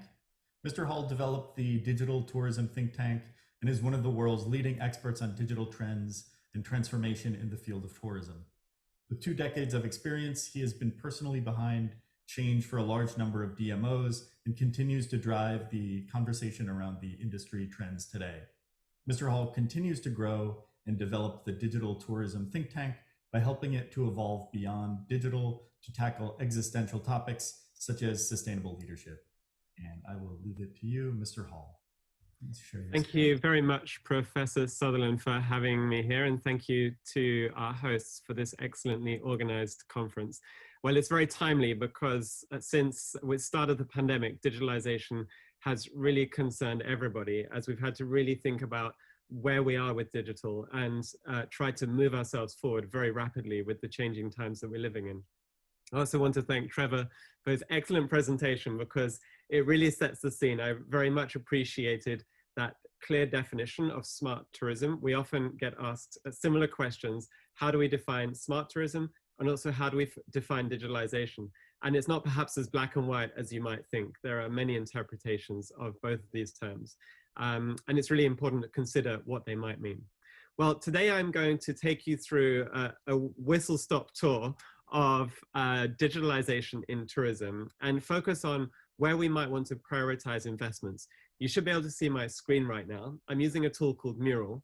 And this is a tool that is actually a very good example of how we collaborate today in a digital world. So I wanted to give you something a little bit different as well to show really how we work with digital on a day-to-day basis. Well, first of all, a quick introduction to myself. I'm Nick Hall. I'm the founder of the Digital Tourism Think Tank.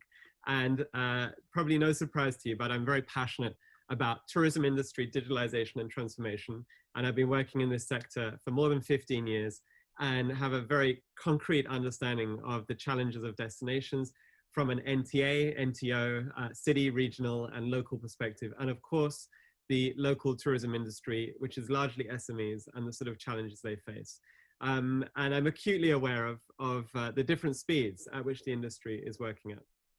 What I can also say is that I've worked outside of the tourism industry, and sometimes we give ourselves a bit of a hard time and we think that we're not very advanced as an industry, but I can assure you that in many ways we're far ahead of the curve. Well, keeping it focused on investments. First of all, how might we invest in tourism? Well, there are many different models. We can look at government seed funding. We can look at government-backed lending, something we've seen a lot of during the pandemic as the government stepped in to try and help businesses recover. Things like support grants are also really key. But some of the most impressive and most impactful projects really fall on public-private models where we've seen a really great partnership between government and the private sector, sometimes with large-scale ambitions, and also focusing on a sustainable legacy, something that can be handed over and led by the private sector in the long run, and also intergovernmental programs which help the overall development of the sector, that perhaps tap in to those areas of digitalization where there isn't such an obvious or commercially viable business model for that to be led by the private sector. So this is the things I want to focus on today. And I'm going to run us through some of the different aspects to think about when we think about how to invest in digitalization. Well, first of all, I don't need to define it because I think it's been very well defined today. But if we look at digitalization across 4 strands, I actually had this the other way around and I flipped it around because of course, sustainability is the most important thing that we're tackling today. And it's going to be something that we work on very thoroughly and in a very integrated way over the coming generation, in fact, but certainly the next 10 years. And so this is now one of the most important factors when we think about digitalization. We have to think about sustainability as well. I'll touch on some of the examples which relate to this in just a minute. The second is thinking about innovation. We can't think about a more sustainable tourism future if we don't also think about innovation and how to really get ahead of the curve on new technologies and how to use them to transform the way in which we do things. The third is thinking about investing in digital infrastructure.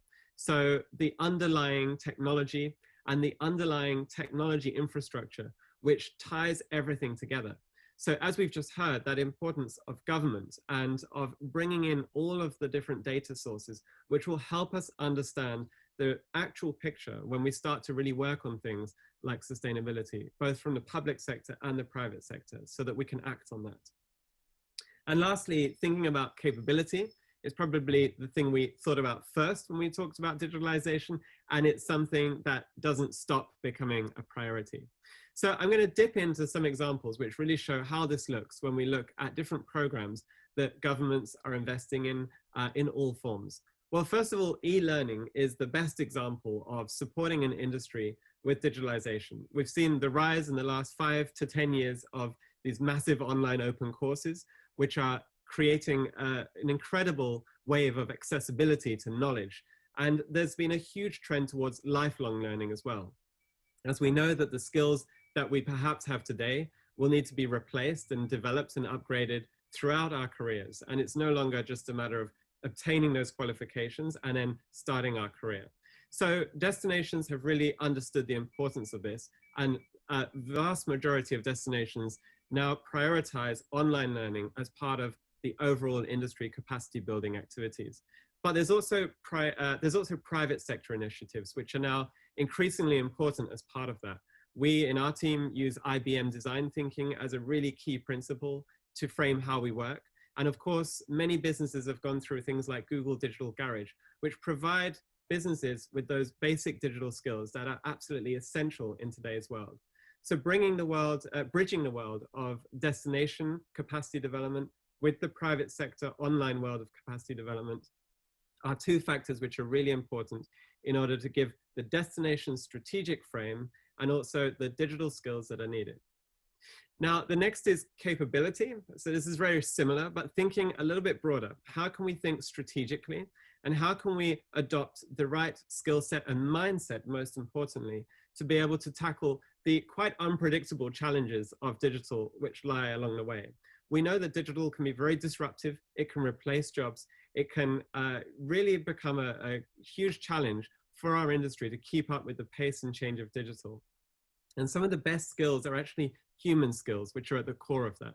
And so capability is not only about those hard skills, but it's also about these so-called soft skills and the way in which we navigate digital by using things like empathy to understand the situation that our users are in and how they use technology throughout the visitor journey. So this is also another factor which is really important if we're going to succeed with digitalization and supporting our industry through those changes. Next is also thinking about the importance, and this is very related to co-design. What I'm showing you now is a small example of how we collaborate in that digital environment. Well, we're all used to doing face-to-face, in-person workshops, and of course, we all miss that as well. But the reality is that it hasn't necessarily been the most productive way of collaborating and sharing ideas. And actually, we've been working on co-design in a digital environment for many, many years, and it's been very hard to bring the industry into that space as we're always asked to come in person. And of course, there's advantages and disadvantages of both. But since the start of the pandemic, this has been the only option. And what we've seen is the transformative effect of being able to get a whole industry to collaborate, share ideas, and develop ideas together in a digital space, just like we're doing now. And the results can be absolutely amazing. And in half a day, the amount of work that you can achieve as a team, as an entire industry, is truly mind-blowing. And that's something that was never really possible in a physical space before. So there are some real advantages of creating that digital workflow and collaboration through tools like this. And this is something that's really been an upside from the pandemic. Also, the digital visitor experience is something that we always talk about the visitor cycle, and very few have managed to fully optimize every single step of the visitor cycle, because frankly, it's very, very difficult when we work with a destination that we don't have the control over all the infrastructure, and nor would we perhaps want to. Here's an example of a destination called Lax in Switzerland. They bucked the trend because it's a ski resort that has a really amazing control over the environment in which they welcome their visitors. And they've been able to create a fully digital visitor journey, which uses personalization through to gamification and creates a truly digital or a hybrid visitor experience where the lines between the real experience and the digital experience are completely blurred. And this is obviously the black box game changer that we're all looking for. At a business level as well, we see some really great examples of businesses that have used this optimization of the visitor journey through digital to their advantage during the pandemic. So here is an example of a business in Norway called Dyreparken. It's one of the largest zoos and theme parks in Norway. And they've been investing in digital technologies for more than 10 years in a very, very deep and integrated way. And they've also been doing that together in partnership with the local municipality. So it's not something they've only done alone. And they've been able to share data, a deep understanding of the visitor behavior, but also a very granular understanding of that visitor behavior as well, such as what happens when it rains and how does behavior change, or what happens during different seasons and how do people move about differently. They've also been able to work collaboratively in partnership with all of the micro entities in the destination to also share that knowledge and create an IoT across the surrounding region where they can also look at how their visitors interact and visit different businesses. So it's a really great example of investing in digital and also where the public sector can also support that initiative. When we talk about technology infrastructure, there's some really great examples of destinations. This is Australia and Visit Britain, two opposite ends of the world, investing in distribution technology to help create greater accessibility to the small and medium-sized enterprises, to that global distribution marketplace, and to be able to do that in a way that's affordable and assures them the full distribution across all the different touch points that they might not otherwise have been able to do. Something that they felt was really necessary to invest in that. In destinations like Amsterdam, they've used spatial mapping and crowd awareness to understand how busy certain places are, and they've been able to invest in technology and prototypes which help visitors understand better where to go based on how busy different places are. It's called Amsterdam Livelines, and it's a really great example of how the destination can support just one specific sector, in this case, the museum sector, to better manage visitor flow by collecting that data and also using really smart, innovative application of it to help users understand what's going on better. We see through the pandemic that investing in innovation is so important. Here's a great example. It's one of my favorites that I've seen so far. It's called Urban Sun, and it's a prototype idea to use technology to clean large public spaces, for example, after a festival or a large event, to disinfect that environment and to use technology as a really smart tool for doing that. We see a lot of really interesting autonomous vehicle trials, for example, on the other end of the scale, and pilots set up to run an understanding of how we can use 5G technology. This is all supported by public-private investment to help bring these ideas to life. And this is where working with startup communities is so important. We see now increasingly destinations creating ecosystems or co-financing or supporting that, so that startups can respond to industry challenges, build solutions, and prototype them in the destination together with the industry. Here's just a couple of examples. Welcome City Lab is in Paris. It's a really great example of working on urban problems. Nest in Portugal is working on both horizontal cross-sector and also vertical tourism industry challenges, setting up a series of challenges for the startup sector to respond to and pooling together big data to help them tap into that. And places like the Camp, which are private sector initiatives, which are designed to create a bigger thinking ecosystem where we can think about the world's challenges and think about positive impact through innovation and technology. Of course, UNWTO deserves such a huge mention here because the strides made in innovation are mind-blowing. And at our X Festival event last December, we had the good fortune to hear from 4 of those startups that have taken part in some of the SDG challenges. And it's a great example of how we can combine the bigger goals and objectives with sustainability together with digital and the startup sector to try and work and solve some of those issues. But going back to what Trevor was saying, building an infrastructure across the destination and thinking about the digitalization role in that is really, really key. One of my favorite examples is Thomson O'Conaghan in British Columbia in Canada. They are at the very start of a journey towards doing that. And they recognize that to be successful in this, they need to incorporate data right at the very core of what they're doing and build a baseline before they can start to act on that. And this is what's really, really key. And this is where we need to be organized with digital, and we need to be able to transform all of our processes so that we can read those touch points and generate and gather that data along the way. Well, I don't have a great deal of time for the rest, so I'm going to skim through the rest. But very quickly, just to say that today's visitor journey is entirely digital. And for businesses, this represents a number of challenges. We have to think about how we can automate messaging. We have to think about that seamless management, not only of the customer journey, but also spaces. So for example, here, we've got an example of heat mapping crowds, something that's really, really important in times of COVID, where people want to avoid crowds.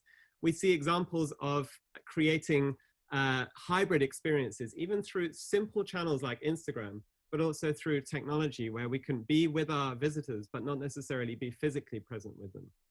We see remote queuing, and then we see those many, many opportunities to upsell, to increase yield because of that digital relationship we have with them throughout that journey when they're experiencing the destination for themselves. Ultimately, we need to design our digital experience for users, and this is actually a very human factor. So at the beginning, I was talking about the need and importance of applying design and co-design in what we do. We always talk about the fact that everybody can be designers. and that we need to think about how we design the experience, not think about technology as the end solution. We always follow the principles set out by IBM because they're so strong and they help us solve any challenge and tackle any technology in a way which thinks about the users at the heart of that approach. So design is one of those skill sets which is really important for our industry to be able to tackle digital. Design is what leads us to prototype brilliant solutions like this. SODA, it's an AR experiment to visualize social distancing, or that example I showed you about cleaning public spaces, where we can develop ideas based around user needs, prototype them, and understand what's happening, and then iterate and optimize as we learn more about how our users respond and react to those. We've seen throughout the pandemic this so-called pandemic pivot. We've seen destinations like this one here, Ile de Madeleine in Canada, using co-creation in a digital environment through tools like Mural to get their industry to rethink what the future looks like. And we've seen businesses also rethinking what their business model looks like. This one is one of my favorites. It's a tour operator called Chuffed Gifts, which was previously selling tours and now has commoditized and turned the entire tourism sector, including all of their competitors, into a gift-based business which thrives and lives online. So great examples. Please wrap up. Yep, great examples of pivoting. So my last 4 points, if we want to invest in digitalization, we have to think of R&D and investing in innovation pilots. We have to think about cross-sector SME digitalization programs, which can create more opportunities by upskilling and creating and facilitating collaboration. We have to think of the long term, working with different government departments and across different governments as well, to think about multi-year digital investment programs, which can help us to reach those more ambitious goals. And we need to, of course, foster and adopt open data and startup innovation systems, which can effectively help us to respond to those challenges and put data right at the heart of doing that. So that wraps things up. That was my 15 minutes run through of lots of ideas. I hope that's been useful for you. Feel free to touch base if you want to explore some of those ideas. Unfortunately, I'm not able to stick around for the Q&A discussion. I would have loved to take part in that. But I wish you all the best and thank you very much for your attention. Thank you very much, Mr. Hall. I am in the unenviable position where I need to keep time, but unfortunately, Mr. Hall has another booking, so he won't be able to join us for the panel discussion. However, we do have the other two speakers who will be joining us for a brief, about 15-minute panel discussion. Okay, so is everybody here? Good. So I have a lot of questions, and I think before I start, I think every speaker in this session mentioned the same kind of thing, good data or better quality data. And I'm just going to ask both of you one by one, starting with Mr. Julian. Can you very briefly explain what you mean by better quality data or good data? Yes, thank you very much. I think, there is a lot of data. Sometimes there's a debate if there's little data or too much data. But I think, the aim is to make sense out of the existing data. That's the key point, first of all.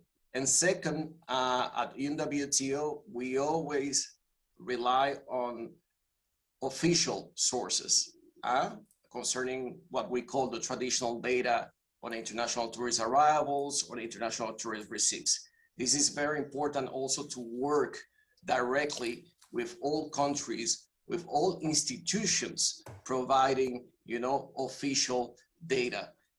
And not only official data, but also data that follows a comparable, I will say, and a standardized methodology. And I think this is important too when we talk about data.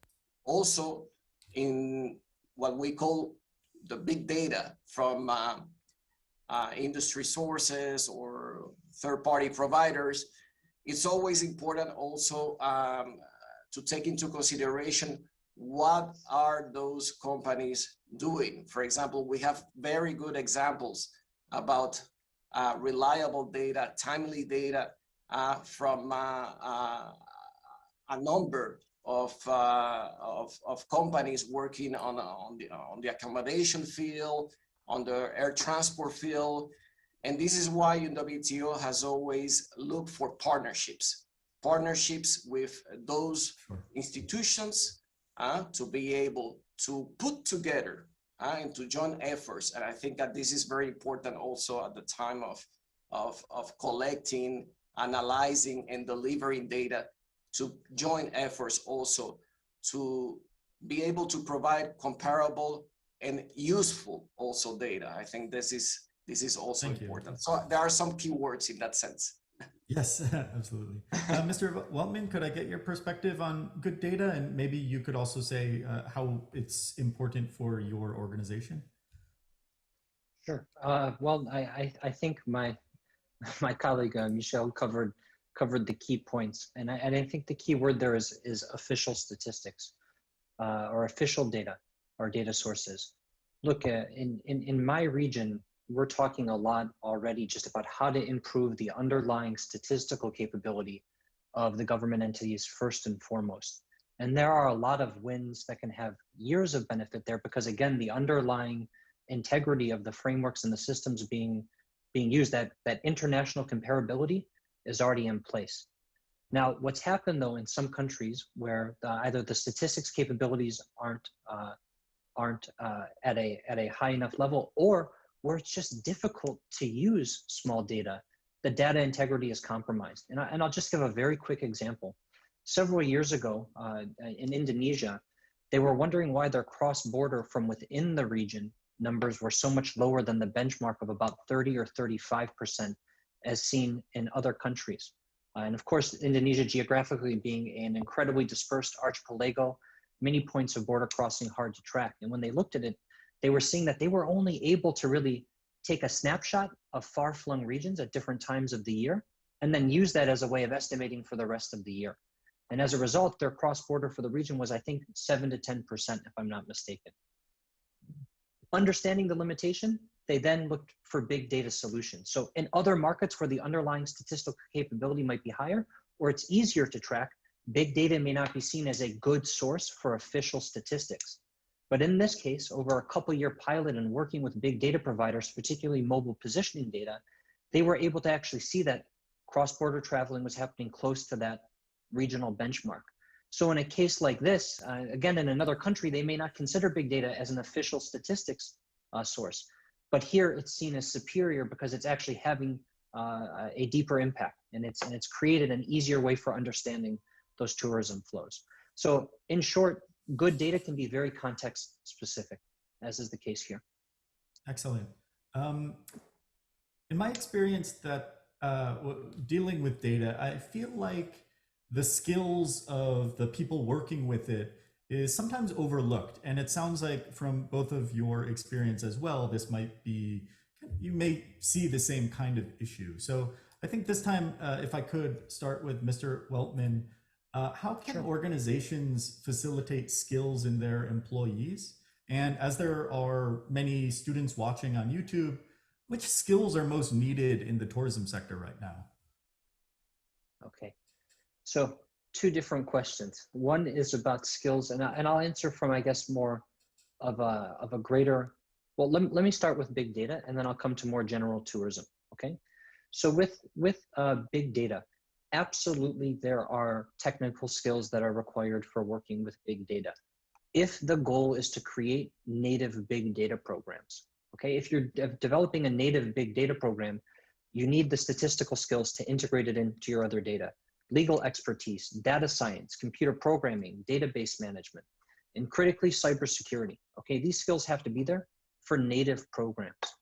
But native programs are not the earliest entry point for engaging with big data if you're a destination, okay? If you come from a destination or you're leading a destination where you don't have these big data skills on your team, you can rely on your partner organizations and other ministries to fill those gaps in a sense. So the skills that ministries do have can be leveraged for those initial engagements. business and policy analysis, actually being able to sketch out what is our goal for this engagement, what are we looking to get out of it, and of course the negotiation for this, because these are often happenings on commercial terms. There's non-technical project management, which is a critical and often overlooked component of engaging with big data and big data providers in order to make sure you're achieving those milestones and being able to retrospectively see if the investment was worth the outcomes. And finally, the existing statistics capabilities. Statisticians are an amazing bunch, and I find to be actually very keen on learning more as well as increase their skills. I think that in general, with the statistics departments I've spoken to, they know that the world is changing. They want new skills. So even if you're engaging with big data that's not necessarily statistics dependent or intended for national statistics, engage your statistics teams. These are people who understand how to manipulate numbers and work with data. And there's a big interest to upskill. And just as a quick note, that's a way of protecting these jobs too, by showing unique opportunities for engaging in new data without losing them to the private sector. Thank you. And Mr. Julian, if I could ask, how can organizations kind of facilitate these skills in their employees? Is there a way to kind of utilize existing employees rather than looking elsewhere for these statisticians who may not already be on the team of the organization? Thank you very much, Professor Sutherland. I think Trevor has responded very well to part of that question. But I will add that I think the COVID-19 pandemic, has revealed the importance of travel and tourism. Maybe before we used to take some things for granted. And I think this is an excellent also opportunity to rethink things. And one of those things maybe is, of course, digital transformation. And digital transformation because it's providing opportunities. And we have seen it, in fields such as digital marketing, in data, as Trevor mentioned, in the organization of institutions, in digital skills. So you mentioned digital skills. Yeah, digital skills provides many opportunities for workers, not only, to prepare themselves for the present, but also for the future challenges. And we have seen that tourism is also undergoing a transformation. So how to cope with the transformation with digital skills?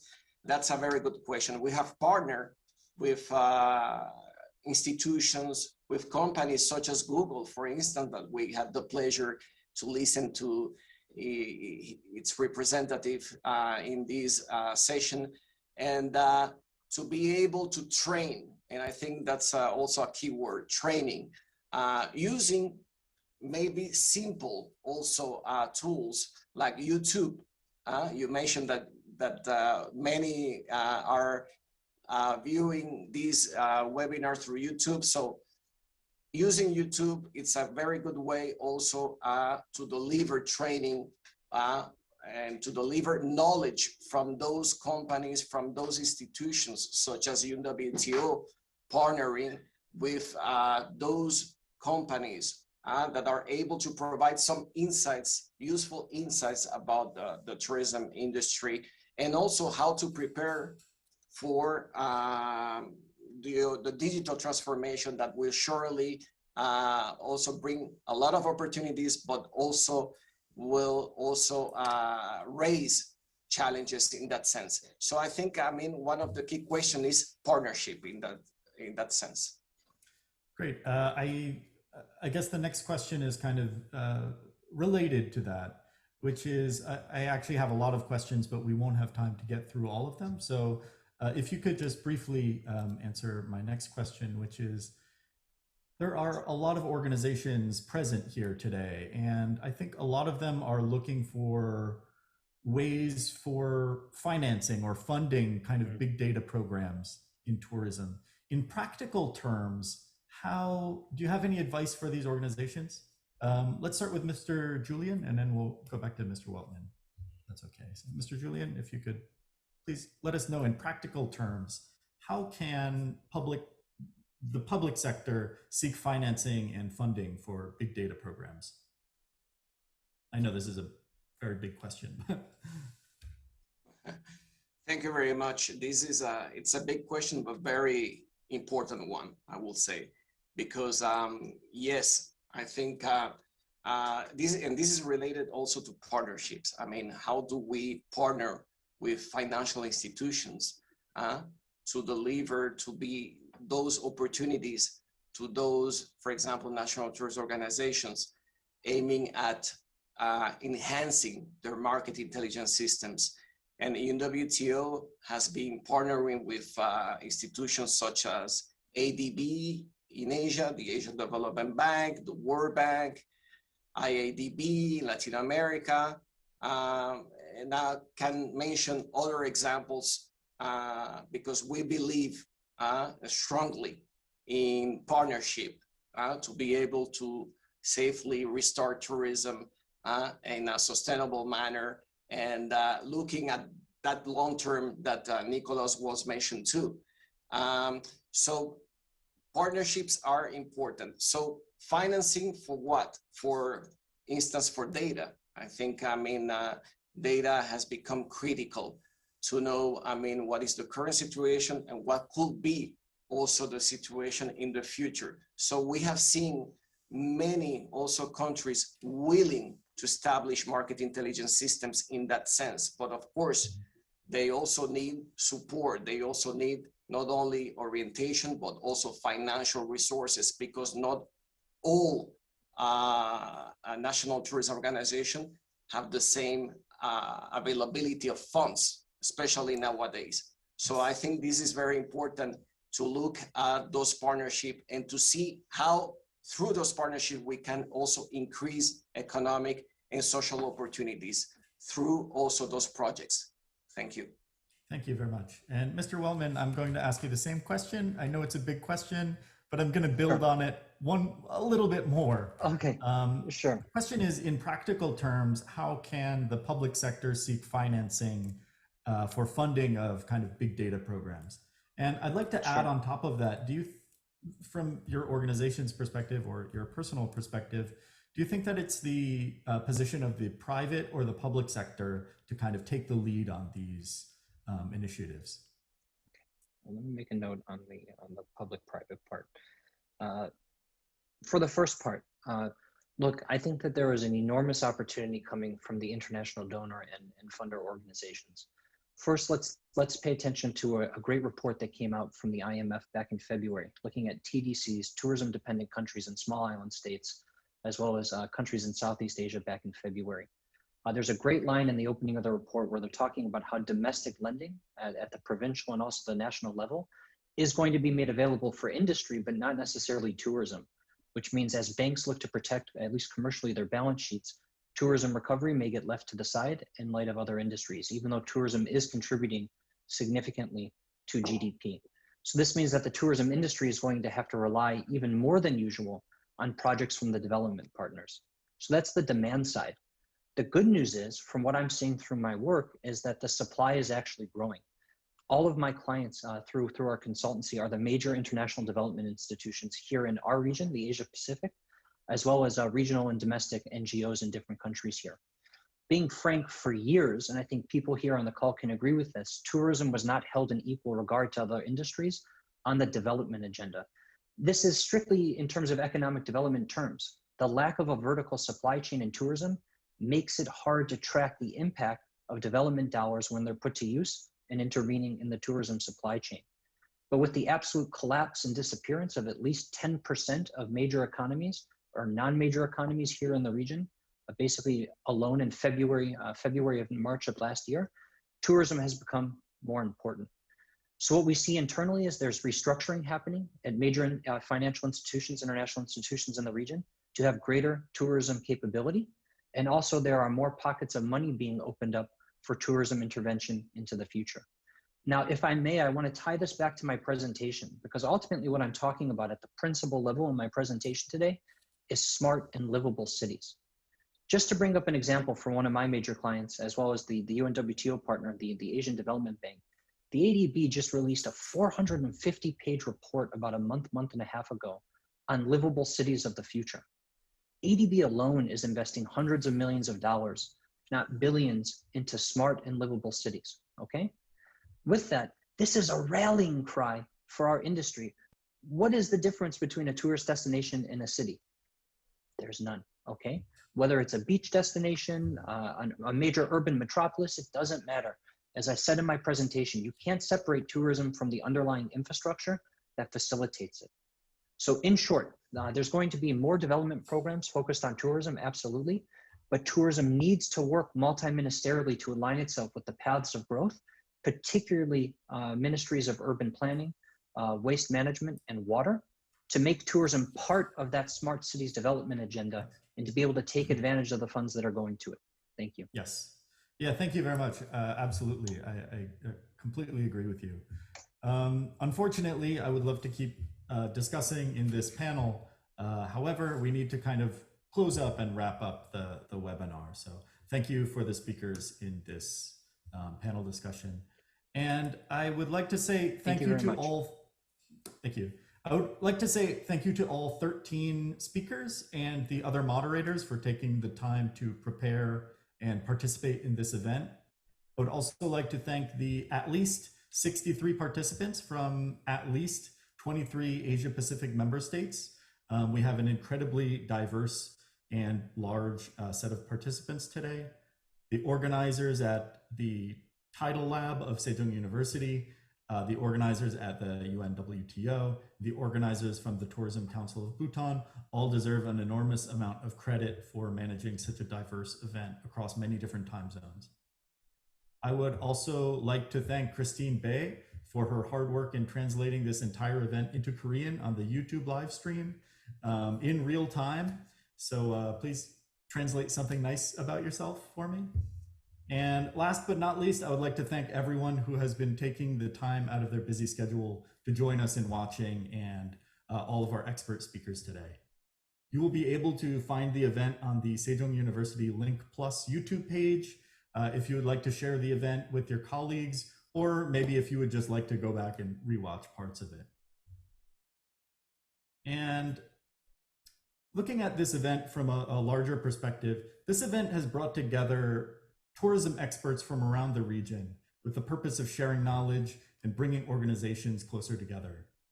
Today's webinar actually falls under a larger initiative by the Kingdom of Bhutan and the Tourism Council of Bhutan in collaboration with the UNWTO and Sejong University to employ more digitalization to transform its tourism sector.